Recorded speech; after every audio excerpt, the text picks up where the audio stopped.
ಶ್ರೀಗುರುಭ್ಯೋ ನಮಃ. ಹರಿ ಓಂ. ವ್ಯಾಸಾಯ ಭವನಾಶಾಯ ಶ್ರೀಶಾಯ ಗುಣರಾಶಯೇ ಹೃದ್ಯಾಯ ಶುದ್ಧ ವಿದ್ಯಾಯ ಮಧ್ವಾಯ ಚ ನಮೋ ನಮಃ. ಶ್ರೀಶಾದಿದೇವತಾರಂಭಾಂ ಶ್ರೀಮನ್ಮಧ್ವಸುಮಧ್ಯಮಾಂ ಸಾಕ್ಷಾನ್ಮದ್ಗುರುಪರ್ಯಂತಾಂ ವಂದೇ ಗುರುಪರಂಪರಾಂ. ಅಭ್ರಮಂ ಭಂಗರಹಿತಂ ಅಜಡಂ ವಿಮಲಂ ಸದಾ ಆನಂದತೀರ್ಥಮತುಲಂ ಭಜೆ ತಾಪತ್ರಯಾಪಹಂ. ದುರ್ವಾದಿಧ್ವಾಂತರವಯೇ ವೈಷ್ಣವೇಂದೀವರೇಂದವೇ ಶ್ರೀರಾಘವೇಂದ್ರ ಗುರವೇ ನಮಃ. ಅತ್ಯಂತದಯಾಲವೇ ಯಸ್ಯ ಪ್ರಚಂಡ ತಪಸಾ ಶ್ರುತಿಗೀತವೃತ್ತಃ ತುಷ್ಟೋ ಹರಿಃ ಕಿಲ ವಶಂ ವದತಾಮವಾಪ. ಶ್ರೀಮಧ್ವಸನ್ಮತಪಯೋನಿಧಿ ಪೂರ್ಣಚಂದ್ರಃ ಶ್ರೀ ವಿಷ್ಣುತೀರ್ಥಮುನಿರಾಟ್ ಮುದಮಾತನೋತು. ಅನವದ್ಯಾತ್ಮಚಾರಿತ್ರಂ ವಾದಿಖದ್ಯೋತ ಭಾಸ್ಕರಂ ವಿದ್ಯಾಮಾನ್ಯ ಗುರುಂ ವಂದೇ ವಿದ್ಯಾವಿದ್ಯೋತ ಭಾಸ್ವರಂ. ತಪಸ್ವಾಧ್ಯಾಯ ಶುಶ್ರೂಷಾ ಕೃಷ್ಣ ಪೂಜಾರತಂ ಮುನಿಂ ವಿಶ್ವೇಶಮಿಷ್ಟದಂ ವಂದೇ ಪರಿವ್ರಾಟ್ ಚಕ್ರವರ್ತಿನಂ. ಶ್ರೀ ಗುರುಭ್ಯೋ ನಮಃ. ಸರ್ವಗುರುಭ್ಯೋ ನಮಃ. ಪರಮಪೂಜ್ಯ ಶ್ರೀಪಾದಂಗಳವರ ಅಡಿದಾವರೆಗಳಲ್ಲಿ ಭಕ್ತಿಪೂರ್ವಕವಾದ ಸಾಷ್ಟಾಂಗ ಪ್ರಣಾಮಗಳನ್ನು ಸಲ್ಲಿಸುತ್ತಾ, ಸೂಕ್ತಗಳಲ್ಲೇ ಅತ್ಯಂತ ವಿಶಿಷ್ಟವಾದ ಶ್ರೇಷ್ಠವಾದಂತಹ ಪುರುಷ ಸೂಕ್ತದ ಅರ್ಥದ ಅನುಸಂಧಾನವನ್ನು ನಾವು ಇಲ್ಲಿ ವಿಶೇಷವಾಗಿ ಮಾಡ್ತಾ ಇದ್ದೇವೆ.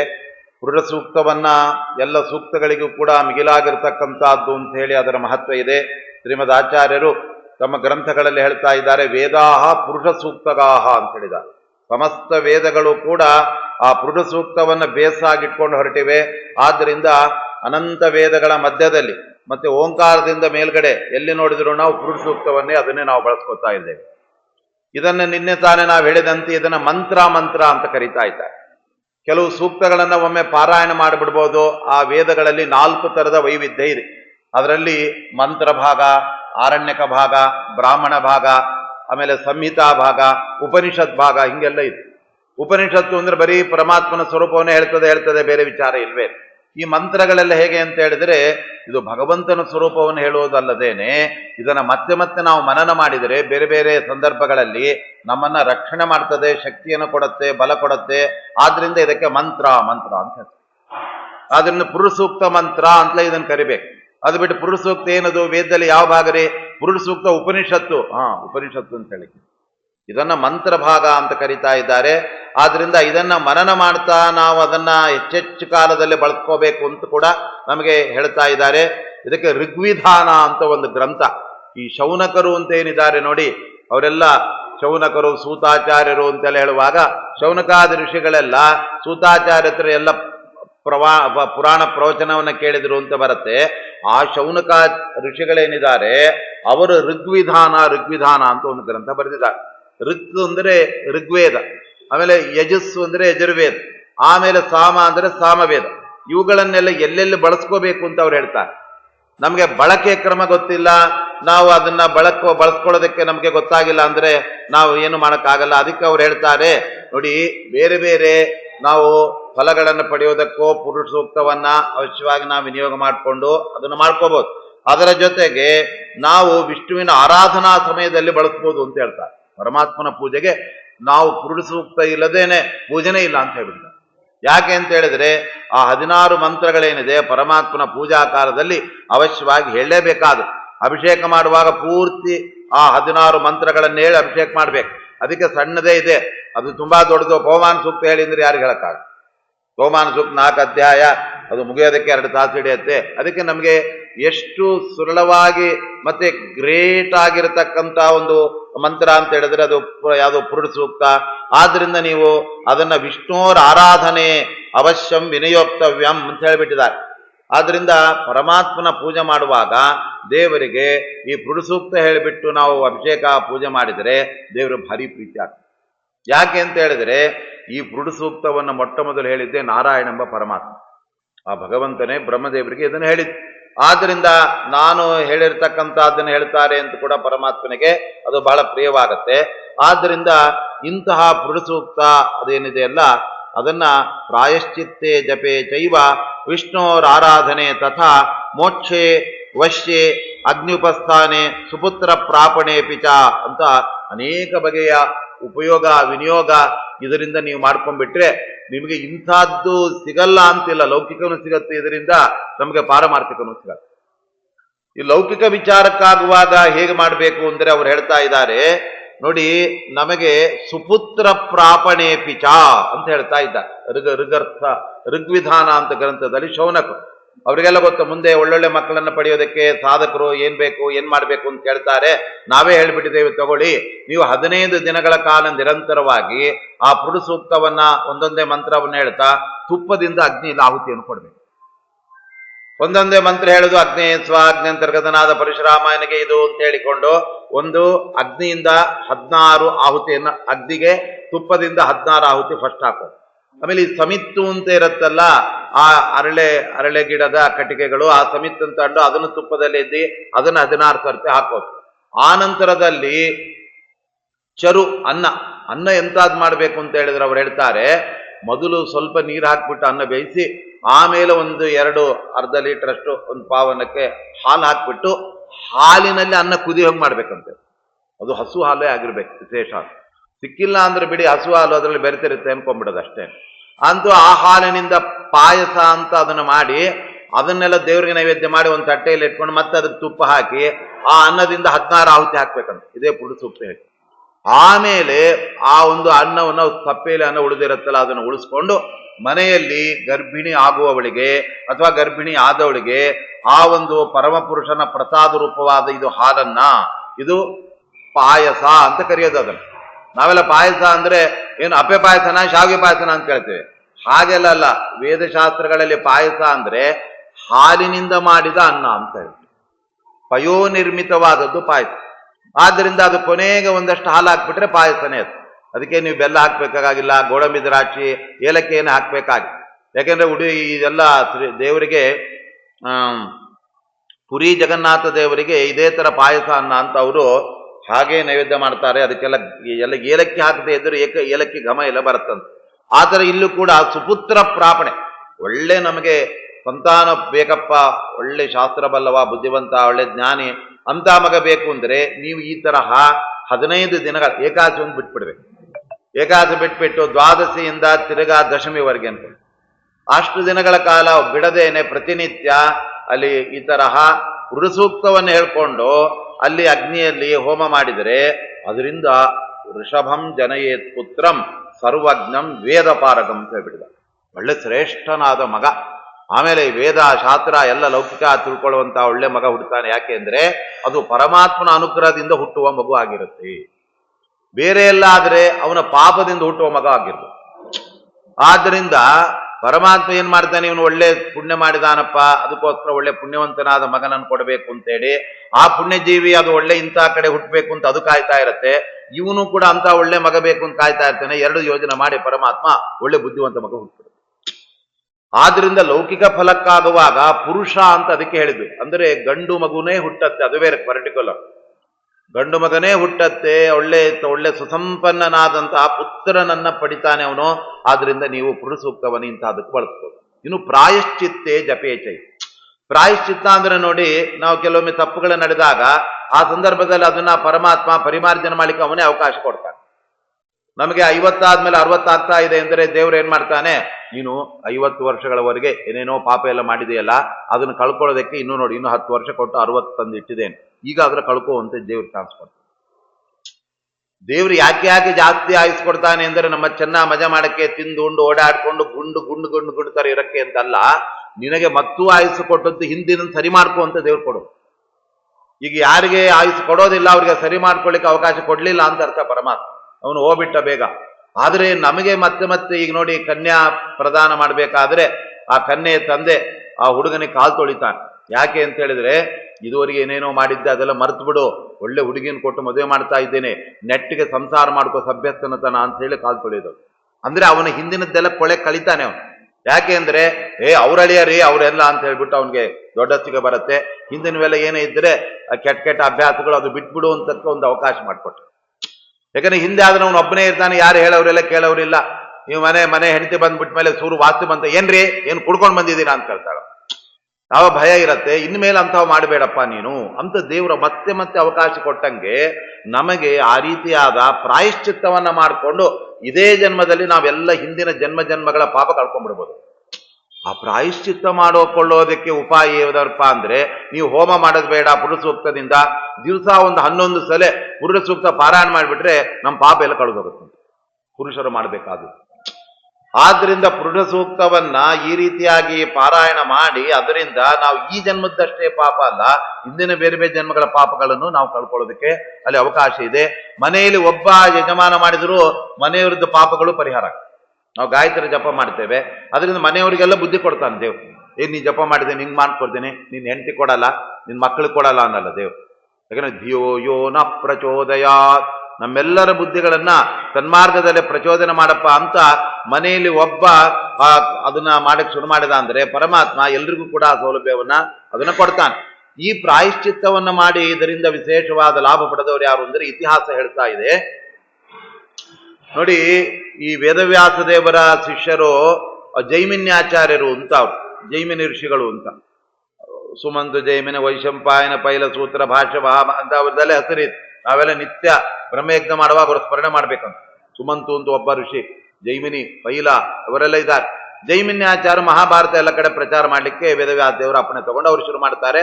ಮಹಾಭಾರತ ಅವರಿಂದ ಪ್ರಚಾರ ಆಗತ್ತೆ.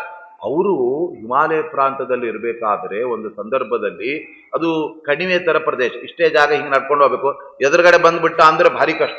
ಇವನು ಈ ಕಡೆ ಸರ್ಕೊಂಡ್ರೆ ಇದು ಗೋಡೆ ತಾಕತ್ತೆ, ಈ ಕಡೆ ಸರ್ಕೊಳಕ್ ಹೋದ್ರೆ ಪ್ರಪಾತ, ಬಿದ್ದೆ ಹೋಗ್ಬಿಡ್ತಾರೆ, ಮತ್ತೆ ಬಾಡಿ ಕೂಡ ಸಿಗಲ್ಲ. ಆ ಸಂದರ್ಭದಲ್ಲಿ ಒಬ್ಬ ಶಿಷ್ಯ ಜೈಮಿನಿಗಳ ಋಷಿಗಳ ಎದುರುಗಡೆ ಬಂದ್ಬಿಟ್ಟು, ಸಣ್ಣ ಒಟ್ಟು.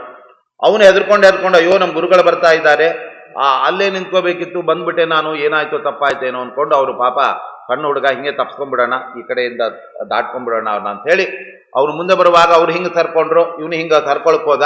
ಕಾಲು ಎಡವಿ, ಜೈಮಿನ್ಯಾಚಾರ್ಯರ ಕಾಲನ್ನು ಎಡವಿ ಆ ಹುಡುಗ ಕೆಳಗಡೆ ಬಿದ್ದ ಸತ್ಯ ಹೋಗ್ಬಿಟ್ಟ. ಹಿಮಾಲಯ ಪ್ರಾಂತದಲ್ಲಿ ನಡೆದಿರೋ ದುರ್ಘಟನೆ.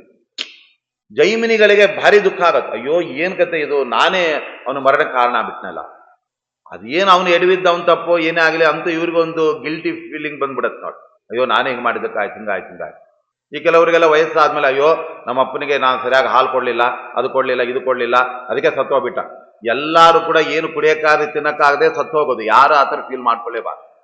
ಮನುಷ್ಯನಿಗೆ ಪ್ರತಿ ಸಂದರ್ಭದಲ್ಲೂ ಕೂಡ ವಯಸ್ಸಾದ್ಮೇಲೆ ತಿನ್ನಕ್ಕಾಗಲ್ಲ, ಕುಡಿಯಕ್ಕಾಗಲ್ಲ, ಹಂಗಾಗೇ ಸಾಯೋದು ಮನುಷ್ಯ. ಆದ್ರಿಂದ ಯಾರು ಕೂಡ ಮನೆಯಲ್ಲಿರುವ ಹೆಂಡತಿನೂ ಆಗಲಿ ಅಥವಾ ಸೊಸೆ ಆಗಲಿ, ಮಗ ಆಗಲಿ ಅಥವಾ ಇನ್ನೊಬ್ಬರಾಗಲಿ ನಾವೇ ಕೊಂದ್ಬಿಟ್ವಿ ಅವರನ್ನ ಅಂತ ಯಾವತ್ತೂ ತಿಳ್ಕೊಬಾರ್ದು. ಕೆಲವ್ರಿಗೆಲ್ಲ ಹಂಗೆ ಭಾವನೆ ಇರುತ್ತೆ, ಅಯ್ಯೋ ನಾವು ಗಂಜಿ ಮಾಡ್ಕೊಳ್ಳಿಲ್ಲ, ಅವ್ರು ಬೇಕು ಅಂತ ಇದ್ರು, ಕೊಟ್ರೆ ಚೆಲ್ ಬಿಡ್ತಾ ಇದ್ರು, ಇನ್ನೊಂದು ದಿವ್ಸ ಕೊಡ್ಲಿಲ್ಲ. ಅದೆಲ್ಲ ನೋಡಿ ಮರಣಕ್ಕೆ ಒಂದು ಕಾರಣಗಳಷ್ಟೇ. ಅದಕ್ಕೆ ಅವೆಲ್ಲ ಸಣ್ಣ ಪುಟ್ಟ ಅದಕ್ಕೆಲ್ಲ ಅದೇ ತಲೆಯಲ್ಲಿ ಇಟ್ಕೊಂಡು ಆಮೇಲೆ ಏನೋ ಬಂದ್ಬಿಟ್ರೆ ಅವರೇ ದೆವ್ವಾಗಿ ಬಡ್ಕೊಂಡ್ಬಿಟ್ಟಿದ್ದಾರೆ ಅಂತ ತಿಳ್ಕೊಂಡ್ಬಿಡೋದು, ಅಥವಾ ಅವ್ರಿಗೆ ನಮ್ಮಿಂದ ಅಪಚಾರ ಆಗಿದೆ ಅಂತ ತಿಳ್ಕೊಂಡು ಹಂಗೆಲ್ಲ ಮಾಡ್ಲಿಕ್ಕಿಲ್ಲ. ದೇವರು ಅಂತ್ಯಕಾಲದಲ್ಲಿ ಹಂಗೆ ಮರಣ ಇಡ್ತಾರೆ. ಎಲ್ಲೋ ಒಬ್ಬಿಬ್ರು ಮಾತ್ರ ಎಲ್ಲ ಚೆನ್ನಾಗಿ ಉಣ್ಕೊಂಡು ಬೆಳಗ್ಗೆ ಊಟ ಮಾಡಿ ರಾತ್ರಿ ಸತ್ತು ಹೋಗೋರು ಇರ್ತಾರೆ. ಬೇರೆಯವರೆಲ್ಲ ಒದ್ದಾಡಿ ಸಾಯತ್ತೆ. ಅವ್ರು ಎಷ್ಟೇನು ಯಾರು ತಂದ್ಕೊಟ್ರೆ ಏನೋ ಅವ್ರದ್ದೇನು ತಪ್ಪಲ್ಲ, ಅವ್ರಿಗೆ ಅದು ಮರಣ ಆ ಥರ ಬಂದ್ಬಿಡ್ತಾರೆ. ಅಂತೂ ಇವರಿಗೆ ಜೈಮಿನಿಗಳಿಗೆ ಪಾಪ ನಾನೇ ತಪ್ಪು ಮಾಡಿಬಿಟ್ಟೆ, ನನ್ನ ಶಿಷ್ಯನ ನಾನೇ ಕೊಂದಾಕ್ಬಿಟ್ಟಿದ್ದೇನೆ ಶುರು ಆಗ್ಬಿಡ್ತಾರೆ. ಆವಾಗ ಏನು ಮಾಡಿದ್ರು, ಎಲ್ಲರನ್ನ ಕರೆದ್ರು, ಅದು ಮಾಡಿ ಇದು ಮಾಡಿ ಅಂತ ಹೇಳಿ. ಆ ಟೈಮಲ್ಲಿ ಜೈಮಿನ್ಯಾಚಾರ್ಯರಿಗೆ ಒಬ್ಬರು, ಅವರು ಯಾರು ಅಂತ ಹೇಳ್ಬಿಟ್ರೆ ಯಾಜ್ಞವಲ್ಕರು ಅಂತ ಹೇಳ್ಬಿಟ್ಟು ಅವ್ರಿಗೆ ಒಬ್ಬ ಶಿಷ್ಯರಿದ್ರು. ಯಾಜ್ಞವಲ್ಕರು ಅವರು ಜೈಮಿನಿಗಳ ಶಿಷ್ಯ. ಅವ್ರು ಏನ್ ಮಾಡಿದ್ರು, ಈ ಜೈಮಿನ್ಯಾಚಾರ್ಯರ ಹತ್ರ ಓದ್ತಾ ಇದ್ರು. ಅವ್ರಿಗೂ ಕೂಡ ನೀವು ಇದನ್ನ ಮಾಡಿ, ಆ ಮಂತ್ರ ಜಪ ಮಾಡಿ, ನೀವು ನರಸಿಂಹ ಮಂತ್ರ ಜಪ ಮಾಡಿ ಅಂತ ಹೇಳಿದ್ರು ನಮ್ ಪ್ರಾಯಶ್ಚಿತ್ತಕ್ಕೆ ಅಂತ. ಅವ್ರೇನ್ ಮಾಡ್ಬಿಟ್ರು, ಅಲ್ಲರಿ ಬೇರೆಯವ್ರಿಗೆಲ್ಲ ಯಾಕೆ ಹೇಳಕ್ ಹೋದ್ರಿ, ಎಲ್ಲ ನನಗೆ ಹೇಳಿದ್ದನ್ನ ನಾನೇ ಹೇಳ್ತಿದ್ನಲ್ಲ ಅಂತ ಶುರು ಮಾಡಿದ್ರು. ಯಾರು? ಯಾಜ್ಞವಲ್ಕರು ಜೈಮಿನ್ಯಾಚಾರ್ಯ ಹೇಳ್ತಾರೆ, ಅವ್ರಿಗೆ ಅದು ಮಾಡು, ಇವ್ರಿಗೆ ಇದು ಮಾಡು ಅಂತೆಲ್ಲ ಹೇಳಿದ್ರಲ್ರಿ, ಅವೆಲ್ಲ ಯಾತಕ್ ಬೇಕಾಗಿತ್ತು? ನಂಗೊಬ್ಬನಿಗೆ ಹೇಳಿದ್ದನ್ನ ನಾನೇ ಎಲ್ಲ ಮಾಡಿ ನಿಮ್ಮನ್ನು ಪ್ರಾಯಶ್ಚಿತ್ತ ಮಾಡಿ ಆ ತಪ್ಪಿನಿಂದ ಪಾಪದ ಪರಿಹಾರ ಮಾಡ್ಬಿಡ್ತಾ ಇದ್ದಲ್ಲ. ಇವ್ರಿಗೇನಾಯ್ತು, ಸ್ವಲ್ಪ ಮನಸ್ಸಿಗೆ ಬೇಸರ ಆಯ್ತು, ಸಿಟ್ಟು ಬಂದಂಗ ಆಯ್ತು ಜೈಮಿನಿಗಳಿಗೆ. ಇವನೇನ್ ಸ್ವಲ್ಪ ದುರಹಂಕಾರದ ಮಾತಾಡ್ತಾ ಇದ್ದಾನಲ್ಲ, ಎಲ್ಲ ನನಗೆ ಹೇಳೋ ಅನ್ನೋ ತರ ಮಾಡ್ತಿದ್ದಾನೆ, ಹಾಗಾದ್ರೆ ನಾನು ಹೇಳಿ ತಪ್ಪಾಯ್ತಾ ಏನೋ ಅನ್ನೋ ತರ ಅವ್ರಿಗೆ ಭಾವ. ಅದು ಸಿಟ್ಟು ಬಂದ್ಬಿಡ್ತು ಜೈಮಿನ್ಯಾಚಾರ್ಯರಿಗೆ. ಅವ್ರು ಹೇಳ್ಬಿಟ್ರು, ನೀನು ನನ್ನ ಹತ್ರ ಏನ್ ವಿದ್ಯೆ ಎಲ್ಲ ಪಡ್ಕೊಂಡಿದೆಯಲ್ಲ ಅದನ್ನೆಲ್ಲ ವಾಪಸ್ ಕೊಟ್ಟೋಟೋಗು ಅಂತ ಹೇಳ್ಬಿಟ್ರು. ಯಾರಿಗೆ? ಇವ್ರಿಗೆ ಯಾಜ್ಞವಲ್ಕರಿಗೆ. ಹಿಂದೆ ವಿದ್ಯೆ ಕೊಡೋದು ಅಂತ ಹೇಳಿದ್ರೆ ಆ ವಿದ್ಯೆನ ಬಳಸಬಾರ್ದು ಅಂತ ಅಷ್ಟೇ ಅರ್ಥ. ವಿದ್ಯೆ ಕೊಡೋದು ಅಂದ್ರೆ ನೀವು ನೋಟ್ಬುಕ್ ಅಲ್ಲಿ ಬರೆದೇ ಅದ್ರಲ್ಲಿ ಇಟ್ಟು ಹೋಗು ಅಂದ್ರೆ ಅದು ನೋಟ್ಬುಕ್ ಬರ್ಕೊಳ್ಳೋದೇ ಇಲ್ಲ, ಎಲ್ಲ ತಲೆಯಲ್ಲಿ ಇಟ್ಕೊಂಡಿರ್ತಾರೆ. ಹಿಂದೆ ಎಲ್ಲ ಪುಸ್ತಕ ಅಂದ್ರೆ ಮಸ್ತಕದಲ್ಲೇ ಇರ್ತಾ ಇತ್ತು. ಇವಾಗ ಮಾತೆತ್ತರೆ ಪುಸ್ತಕ ಇಲ್ಲ ಅಂದ್ರೆ ಇಲ್ಲ ರೀ ಕರೆಂಟ್ ಹೋಯ್ತು ಅಂದ್ರೆ ಮುಗಿದು ಪುಸ್ತಕನೇ ಇಲ್ಲ ಹೇಳಕ್ಕೆ ಅವ್ರು ಆಮೇಲೆ ನೀನು ಎಲ್ಲ ಬಿಟ್ಟು ಹೋಗಿ ವಿದ್ಯೆ ಅಂದ್ರು, ಆಯ್ ಸ್ವಾಮಿ ಅಂತ ಅವರು ಎಲ್ಲ ಬಿಟ್ಬಿಟ್ರು. ಆಮೇಲೆ ಮತ್ತೆ ಸೂರ್ಯನನ್ನು ಉಪಾಸನೆ ಮಾಡಿದ್ರು. ಸೂರ್ಯದೇವ ಅವರಿಗೆ ಹೊಸದಾದಂತಹ ಒಂದು ಉಪನಿಷತ್ತನ್ನ ಉಪದೇಶ ಮಾಡಿದ. ಅದು ಕಾಣ್ವ ಶಾಖೆ ಅಂತ ಪ್ರಖ್ಯಾತ. ಕಾಣ್ವ ಶಾಖೆ. ಆದ್ರಿಂದ ಕಾಣ್ವ ಶಾಖೆಯ ಪರಂಪರೆಗೆ ಮೊಟ್ಟ ಮೊದಲ ದ್ರಷ್ಟಾರರು ಯಾರಪ್ಪ ಅಂತ ಹೇಳಿದ್ರೆ ಅವರೇ ಯಾಜ್ಞವಲ್ಕರು. ಅವರು ಒಂದು ರೀತಿ ಗುರುಗಳ ಒಂದು ಕೋಪಕ್ಕೆ ಒಳಗಾಗಿದ್ದರಿಂದ ಅವತ್ತಿನ ಕಾಲದಿಂದಲೇ ಅವರನ್ನು ಸಮಾಜದಲ್ಲಿ ದೂರ ಮಾಡಕ್ಕೆ ಶುರು ಮಾಡಿ, ನೀವು ಗುರುದ್ರೋಹಿಗಳು ಯಾಜ್ಞವಲ್ಕರು ನಮ್ಮ ಜೊತೆ ಕೂತ್ಕೋಬೇಡಿ ಊಟಕ್ಕೆ ಅಂತ. ನೋಡಿದ್ರೆ ಅವರು ಬೃಹದಾರಣ್ಯಕ ಉಪನಿಷತ್ತು ಆಮೇಲೆ ಕಾಣ್ವ ಶಾಖೆ ಅದೆಲ್ಲ ಜಗತ್ತಿಗೆ ಕೊಟ್ಟಿದ. 10 ಉಪನಿಷತ್ತುಗಳಲ್ಲಿ ಬೃಹದಾರಣ್ಯಕ ಉಪನಿಷತ್ತು ಅಂತ ಭಾರಿ ದೊಡ್ಡ ಉಪನಿಷತ್ತು ಒಂದಿದೆ. ಅದೆಲ್ಲ ಯಾರು ಉಪದೇಶ ಮಾಡಿದ್ದು ಅಂದ್ರೆ ಇದೇ ಋಷಿಗಳೇನೆ ಯಾಜ್ಞವಲ್ಕರು ಉಪದೇಶ ಮಾಡಿದ್ದು. ಶಾಕಲ್ಯ ಅಂತ ಒಬ್ಬ ಶಿಷ್ಯನನ್ನು ಇಟ್ಕೊಂಡು ಅವರೆಲ್ಲ ಉಪದೇಶ ಮಾಡಿದ್ದೆಲ್ಲ ಅಂತರ್ಯಾಮಿ ತತ್ವ ಬಹುಪ್ರಧಾನವಾದದ್ದು. ಅದಕ್ಕೆಲ್ಲ ಮಧ್ವಾಚಾರ್ಯರು ಅವರ ಉಪನಿಷತ್ತಿಗೆ ವ್ಯಾಖ್ಯಾನ ಎಲ್ಲ ಮಾಡಿದ್ದಾರೆ ದಶೋಪನಿಷತ್ತುಗಳಲ್ಲಿ. ಅಂತಹ ದೊಡ್ಡ ಜ್ಞಾನಿಗಳು. ದುರಂತ ಏನು ಅಂದ್ರೆ ಅವರಿಗೆ ಒಂದು ಭ್ರಷ್ಟರು ಗುರುದ್ರೋಹಿಗಳು ಒಂದು ಪಟ ಕಟ್ಬಿಡ್ತವ. ನಾವ್ ಹೇಗೆ ಅಂತ ನಾವೆಲ್ಲ ಜನನೇ ಪಟ ಕಟ್ಬಿಡ್ತಾರೆ ಅಲ್ಲ, ಇವ್ರು ಹಾಗೇರಿ ಇವ್ರು ಕರಿಬೇಡಿ, ಇವ್ರು ಹಾಗೇರಿ ಇವ್ರು ಹೀಗೆ ಅಂತ. ಅವ್ರಿಗೆ ಹಂಗೆ ಆಗ್ಬಿಡುತ್ತೆ. ಅಂದ್ರೆ ಇದೆಲ್ಲ ಕೊನೆಗೆ ಅವರ ಪರಂಪರೆಯವರು ಹಂಗೆ ಶಾಪಗ್ರಸ್ತರ ತರ ಆಗ್ಬಿಟ್ರು. ಅವ್ರನ್ನೆಲ್ಲ ಮಾಧ್ಯಾಹ್ನ ಬ್ರಾಹ್ಮಣರು ಅಂತ ಹೇಳಿ ಅವ್ರನ್ನೆಲ್ಲ ಊಟಕ್ಕೆ ಕರೆಯೋದು ಯಾಜ್ಞವಲ್ಕರು.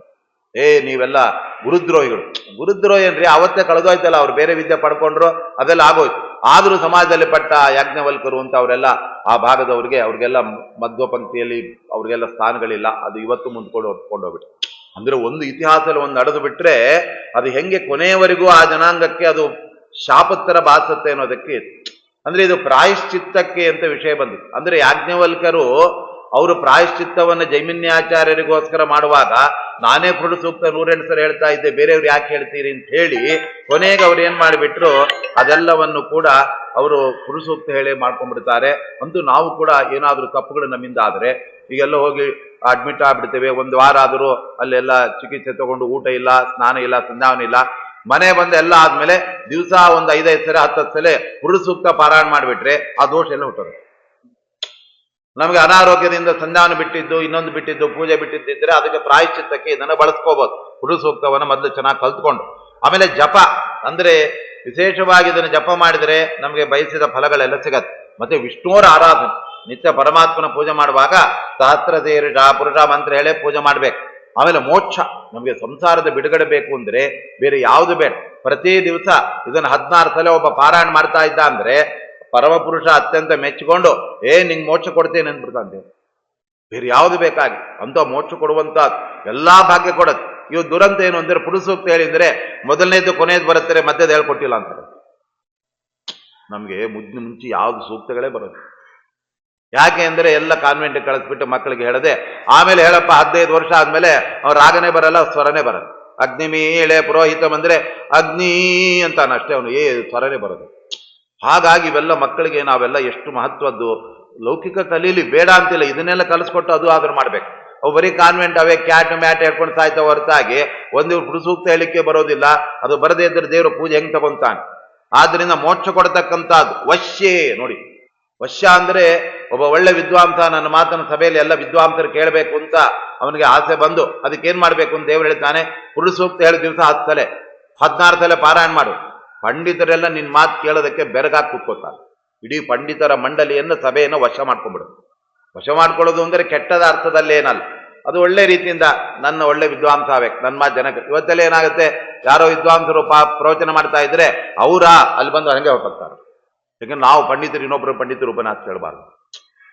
ಆದರೆ ಇದು ವಶ್ಯ ಎಂದರೆ ಜನವಶೀಕರಣ ಮಾಡಿ ಅವನ ಮಾತನ್ನ ಜನ ಕೇಳಬೇಕು ಅಂತಲೇ ಬರ್ತಾರೆ ಅವಾಗ. ಆ ತರ ಇದು ಪುರುಷ ಸೂಕ್ತದ ಪುರುಷನ ಅನುಗ್ರಹ, ಪರಮ ಪುರುಷನ ಅನುಗ್ರಹದಿಂದ ಇವೆಲ್ಲ ಫಲ ಬರುತ್ತೆ. ಆಮೇಲೆ ಅಗ್ನಿಪಸ್ಥಾನೆ ನೋಡಿ, ನಾವು ನಿತ್ಯ ವೈಶ್ಯದೇವ ಮಾಡುವಾಗ 16 ಈ ಮಂತ್ರ ಹೇಳಿ ತುಪ್ಪದಿಂದ ನಾವು ಅಗ್ನಿಗೆ ನಾವು ಈ ತರ ಹೋಮ ಮಾಡಿದ್ರೇನೆ ಅದು ನಿಜವಾಗ್ಲೂ ಕೂಡ ಅದು ವೈಶ್ಯದೇವ ಆಗತ್ತೆ, ಅದೆಲ್ಲ ಆಗತ್ತೆ. ಅದಕ್ಕೆ ನಮಗೆ ಟೈಮ್ ಇರೋದಿಲ್ಲ. ಅದಕ್ಕೆ ಏನ್ ಮಾಡೋದು ಅಂದ್ರೆ ಮೊದಲನೇದು ಕೊನೆಯದು ಹೇಳ್ಬಿಡೋದು, ಮುಗಿಸ್ಬಿಡೋದೆ. ಈಗ ನಾವು ಊಟಕ್ಕೂತ ಬರೀ ಕೋಸಂಬರಿ ಪಾಯಸ ತಿಂದದ್ದೋಗಿದ್ರೆ ಕೇಳ್ತೀವ ನಾವು, ರೀ ಬಿಸ್ಬೇಳೆ ಬಾತ್ ತೊಗೊಂಬನ್ರಿ ಫಸ್ಟ್ ಅಂತ ಹೇಳ್ತೀವಿ ನಾವು. ನೋಡಿ ನಾವೆಲ್ಲ ಯಾವ್ದು ಬಿಡಲ್ಲ, ಎಲ್ಲ ಪಾಂತಾಗ ಆಗ್ಬೇಕು. ನಾವು ಒಂದು ಕಡಿಮೆ ಹಾಕಿದ್ರೆ ಜಗಳ ಆಗ್ಬಿಡುತ್ತೆ. ಏನ್ರಿ ಇಷ್ಟೇ ಹಾಕಿದಾರಲ್ಲ ಅಂತ ಜಗಳ ನಾವು. ದೇವ್ರಿಗೆ ಮಾತ್ರ ಆದ್ಯಂತ. ಮೊದಲನೇದ್ದು ಕೊನೆ ದೇವಡಿ ಎಗರಿಸ್ಕೊಂಡು ಹೊಟ್ಟೋಗಿ ಆಮೇಲೆ ಅದಕ್ಕೂ ದೇವ್ರು ಸುಮ್ಮನೆ ಇದ್ದಾನೆ ಪಾಪ, ಇಷ್ಟನ್ನ ಮಾಡ್ತಿರಲ್ಲ ಅಂತ. ಯಾಕೆಂದ್ರೆ ದೇವ್ರಿಗೆ ಮಹಾ ಕರುಣಾಮೂರ್ತಿ, ಆಯ್ತು ಕೊನೆ ಪಕ್ಷ ಟೈಮ್ ಇಲ್ಲದೆ ಇದ್ದಾಗ ಹಿಂಗ್ ಮಾಡಿ, ಟೈಮ್ ಇದ್ದಾಗ ಆದ್ರೂ ಮಾಡ್ರು ಅಂತ ದೇವ್ರು. ನಾವೇನ್ ಮಾಡ್ತೀವಿ, ಇದೇ ಅಭ್ಯಾಸ, ಅದು ಎಷ್ಟೇ ಕತೆ, ಟೈಮ್ ಇದ್ರು ಅದೇ ಮಾಡ್ರು ಅಂತ. ಈ ತರ ಪರಮಾತ್ಮನಿಗೆ ನೋಡಿ ಪೂಜೆ ಮಾಡುವಾಗ, ಮತ್ತೆ ಅಗ್ನಿ ಉಪಸ್ಥಾನ ಪರಶುರಾಮನ ಪೂಜೆ ಮಾಡುವಾಗ, ವೈಷ್ಣವ ಮಾಡುವಾಗ ಇದನ್ನು ಮಾಡತಕ್ಕಂಥದ್ದು ಸರ್ವಕಾಮ ಫಲಾವಾಪ್ತವು. ಅದ್ಯಾವುದು ಬೇಡ ರೀ, ನಮ್ಮ ಎಲ್ಲಾ ಅಪೇಕ್ಷೆಗಳು ನೆರವೇರಲಿ ಅಂದ್ರೆ ಅದಕ್ಕೂ ಕೂಡ ಇದು ಸರಿ ಹೋಗುತ್ತೆ. ಆರೋಗ್ಯ ನೋಡಿ, ಒಳ್ಳೆ ಆರೋಗ್ಯ ಬೇಕು, ಮೃತ್ಯುನಾಶನ, ಅಪಮೃತ್ಯು ಪ್ರಸಂಗ ಇದೆ ಅಂದ್ರೆ ಆರೋಗ್ಯ ಚೆನ್ನಾಗಿ ಬರಬೇಕು ಅಂದ್ರೆ ಒಬ್ಬ ಬ್ರಾಹ್ಮಣನ ಕೈಯಲ್ಲಿ ದಿವಸ ಅನ್ನೊಂದ್ಸಲೆ ಒಂದು 16 ದಿವಸ ಪುರುಷ ಸೂಕ್ತ ಪಾರಾಯಣ ಮಾಡಿಸಿ, ಆಮೇಲೆ ನೋಡಪ್ಪ ಅದರ ಫಲ ನಮ್ಗೆ ಕೊಟ್ಬಿಡು ದೇವ್ರ ಪೂಜೆ ಮಾಡಿ ಅಂದ್ರೆ ಅವನಿಗೆ ಅದು ಆರೋಗ್ಯ ಬರುತ್ತೆ, ಆಮೇಲೆ ಅವನಿಗೆ ಮೃತ್ಯು ಪರಿಹಾರ ಆಗತ್ತೆ. ಇಂಥವೆಲ್ಲ ನಾವು ಅವಶ್ಯವಾಗಿ ಅನುಸಂಧಾನ ಮಾಡ್ಬೇಕು, ಎಲ್ಲದಕ್ಕೂ ಕೂಡ ಆಗತ್ತೆ. ಏತೇಷು ಅರ್ಥೇಶು ಇದಂ ಸೂಕ್ತಂ ಆ ಮುನಯಃ ವಿನಿಂಜಯತೆ. ಕೊನೆಗೆ ಅವ್ರು ಹೇಳ್ಬಿಡ್ತಾ ಇದ್ದಾರೆ ಶೌನಕರು, ನೋಡಿ ಈ ತರ ಏನು ಬೇಕಾದರೂ ಕೂಡ ನೀವು ಇಂಥದ್ದಕ್ಕೆಲ್ಲ ಪುರುಷ ಸೂಕ್ತವನ್ನ ಬಳಸ್ಕೊಂಡು ಬಿಟ್ಟು ಅದನ್ನ ಅವಶ್ಯವಾಗಿ ನಾವು ಮನನ ಮಾಡೋದು, ಪಾರಾಯಣ ಮಾಡೋದು ಮಾಡಿಬಿಟ್ರೆ ನಮ್ಗೆ ಎಂತೆಂಥ ಒಳ್ಳೊಳ್ಳೆ ಫಲಗಳಲ್ಲಿ ಸಿಗತ್ತೆ. ಇಂತಹ ಲೌಕಿಕ ಫಲ ಸಿಗಲ್ಲ ಅಂತಿಲ್ಲ, ಮೋಕ್ಷ ಅದು ಸಿಗಲ್ಲ ಅಂತಿಲ್ಲ. ಈಗ ನಮ್ಮ ಮೋಕ್ಷವನ್ನು ಕೊಡೋನು ಪರಮಾತ್ಮ ಅಂತೇಳಿ ಉದಾಮೃತತ್ವಶೇಷಾನಃ ಅಂತ ಮುಂದೆ ಬರುತ್ತೆ. ಪರಮಾತ್ಮ ಇದೇ ಪುರುಷ ಸೂಕ್ತದಲ್ಲಿ ಅಮೃತತ್ವಸ್ಯ ಈಶಾನನಾಗಿ ಅವನು ಇಲ್ಲಿ ವರ್ಣಿತನಾಗಿದ್ದ. ಎಲ್ಲರಿಗೆ ಮೋಕ್ಷ ಕೊಡುವ ಬಾ, ಆದ್ರಿಂದ ಅಮೃತತ್ವವನ್ನು ಮೋಕ್ಷವನ್ನು ಕೊಡುವ ಆ ಪರಮಾತ್ಮ ಅಂತಲೇ ಅವನನ್ನು ನಾವು ಉಪಾಸನೆ ಮಾಡುವಾಗ ಅವನು ಮೋಕ್ಷ ಕೊಡದೇ ಇರ್ತಾನ ನಮ್ಗೆ. ಯಾಕೆ ಅಂದ್ರೆ ಆ ಥರ ಎಲ್ಲ ಫಲಗಳನ್ನ ನಮಗೆ ಅಲ್ಲಿ ಕೊಡತಕ್ಕಂತಹದ್ದು ಈ ಪುರುಷ ಸೂಕ್ತ ಅಂತ ಹೇಳಿಬಿಟ್ಟು ಇದರ ಮಹತ್ವವನ್ನ ನಮಗೆ ತಿಳಿಸ್ಕೊಡ್ತಾ ಇದ್ದ. ಸರಿಯಪ್ಪ, ಈ ಪುರುಷ ಸೂಕ್ತ ಯಾವುದರಿಂದ ಹೊರಹೊಮ್ಮಿದೆ? ಈಗ ನೋಡಿ, ಮಂತ್ರಗಳಾಗ್ಲಿ ಅಥವಾ ಯಾವುದೇ ಕೆಲವಾಗ್ಲಿ ಅವುಗಳಿಗೆಲ್ಲ ಮೂಲ ಬೇಸ್ ಎಲ್ಲಿಂದ ಬಂತು ಅಂತ ನಾವು ತಿಳ್ಕೊಳ್ಬೇಕು. ಅದಕ್ಕೆ ನಮಗೆ ಶಾಸ್ತ್ರಗಳು ಹೇಳ್ತಾ ಇದೆ ನೋಡಿ, ಪ್ರಳಯ ಕಾಲದಲ್ಲಿ ಪರಮಾತ್ಮ ಎಲ್ಲ ವೇದಗಳನ್ನ ತನ್ನ ತಲೆಯಲ್ಲಿ ತುಂಬ್ಕೊಂಡ್ಬಿಟ್ಟ. ಆ ನಂತರದಲ್ಲಿ ಅದೆಲ್ಲ ದೇವರ ತಲೆಯಲ್ಲಿ ಅದೆಲ್ಲ ಉಳ್ಕೊಂಡ್ಬಿಡ್ತು. ಆಮೇಲೆ ಸೃಷ್ಟಿಕಾಲ ಬಂತು. ಸೃಷ್ಟಿಕಾಲ ಬಂದಾಗ ಪರಮಾತ್ಮ ಬ್ರಹ್ಮಾದಿ ದೇವತೆಗಳನ್ನ, ಮರೀಚಿ, ಅತ್ರಿ ಮುಂತಾದ ಋಷಿಗಳನ್ನೆಲ್ಲ ಅವನು ಸೃಷ್ಟಿ ಮಾಡಿದ. ಅವರನ್ನು ಕುರಿತು ಪರಮಾತ್ಮ ಮೊಟ್ಟ ಮೊದಲು ಹೇಳಿದ್ದೇನು ಅಂದ್ರೆ ಓಂ ಅಥ ಅಂತ ಹೇಳ್ಬಿಟ್ಟಂತ ಪರಮಾತ್ಮ. ಮೊಟ್ಟ ಮೊದಲು ದೇವರ ಬಾಯಿಂದ ಬಂದದ್ದು ಯಾವುದು ಅಂದ್ರೆ ಓಂಕಾರಶ್ಚ ಅಥ ಶಬ್ದಶ್ಚ ಕಂಠಂಭಿತ್ವ ವಿನಿರ್ಯಾತವು ಅಂತ ಹೇಳ್ಬಿಟ್ಟ. ಪರಮಾತ್ಮನ ಕಂಠದಿಂದ ಮೊಟ್ಟ ಮೊದಲು ಬಂದ ಅಕ್ಷರ ಯಾವುದು ಅಂದ್ರೆ ಓಂ ಅಂತ ಬಂದು. ಆ ಓಮನ್ನಲ್ಲೂ ಕೂಡ ಅಕಾರ ಉಕಾರ ಮಕಾರ ಇರೋಣದ್ರಿಂದ ಅಕಾರವೇ ಮೊದಲನೇ ಅಕ್ಷರ ಆಯ್ತು. ಈಗ ಓಂ ಅನ್ನೋದು ಮೊದಲನೇ ಅಕ್ಷರ, ಅದು ಪರಮಾತ್ಮನ ಬಾಯಿಂದ ಫಸ್ಟ್ ಬಂದದ್ದು ಓಂ ಅಂದ್ರೆ ಹಾಗಾದ್ರೆ ಓಂ, ಆಮೇಲೆ ಆ ಈ ಅಂತ ಹಂಗ್ ಬರ್ಬೇಕಿತ್ತಾನೆ ಆಲ್ಫಾಬೆಟ್ ಅಲ್ಲಿ. ಮತ್ತೆ ಓಂ ತೆಗೆದಾಕಿ ಅಕಾರ ಯಾಕೆ ಹಾಕಿದ್ದೀರ್ರಿ? ಅದಕ್ಕೆ ಓಮನ್ನಲ್ಲೂ ಮೊದಲನೇ ಅಕ್ಷರ ಅಕಾರ. ಯಾಕಂದ್ರೆ ಓಂ ಅನ್ನುವ ಬಿಡಿಸಿ ನೀವು ಅಕಾರ ಉಕಾರ ಮಕಾರ ಇತಿ ತಾನ್ ಏಕದಾ ಸಮಭವತ್ ತದೇತದೋಮತಿ ಅಂತ ಮಹಾನಾರಾಯಣ ಉಪನಿಷತ್ತು ಹೇಳುತ್ತೆ. ಮೇಲ್ನೋಟಕ್ಕೆ ಓಂ ಅಂತ ಒಂದೇ ಅಕ್ಷರ, ಅದನ್ನು ಬಿಡಿಸ್ರಿ ನೀವು 3 ಅಕ್ಷರಗಳು. ಮೊದಲನೇ ಅಕ್ಷರ ಯಾವುದು? ಓಂಕಾರಕ್ಕೂ ಮೊದಲು ಇರುವ ಅಕ್ಷರ ಅಕಾರ, ಆಮೇಲೆ ಉಕಾರ ಮಕಾರ, ಅ ಉ ಮ, ಅದು ಅ ಓ ಸಂಧಿ ಆಯ್ತು, ಗುಣಸಂಧಿ, ಓ ಅಂತ ಆಯ್ತು, ಓ ಪ್ಲಸ್ ಮ ಓಂ ಅಂತ ಆಯ್ತು.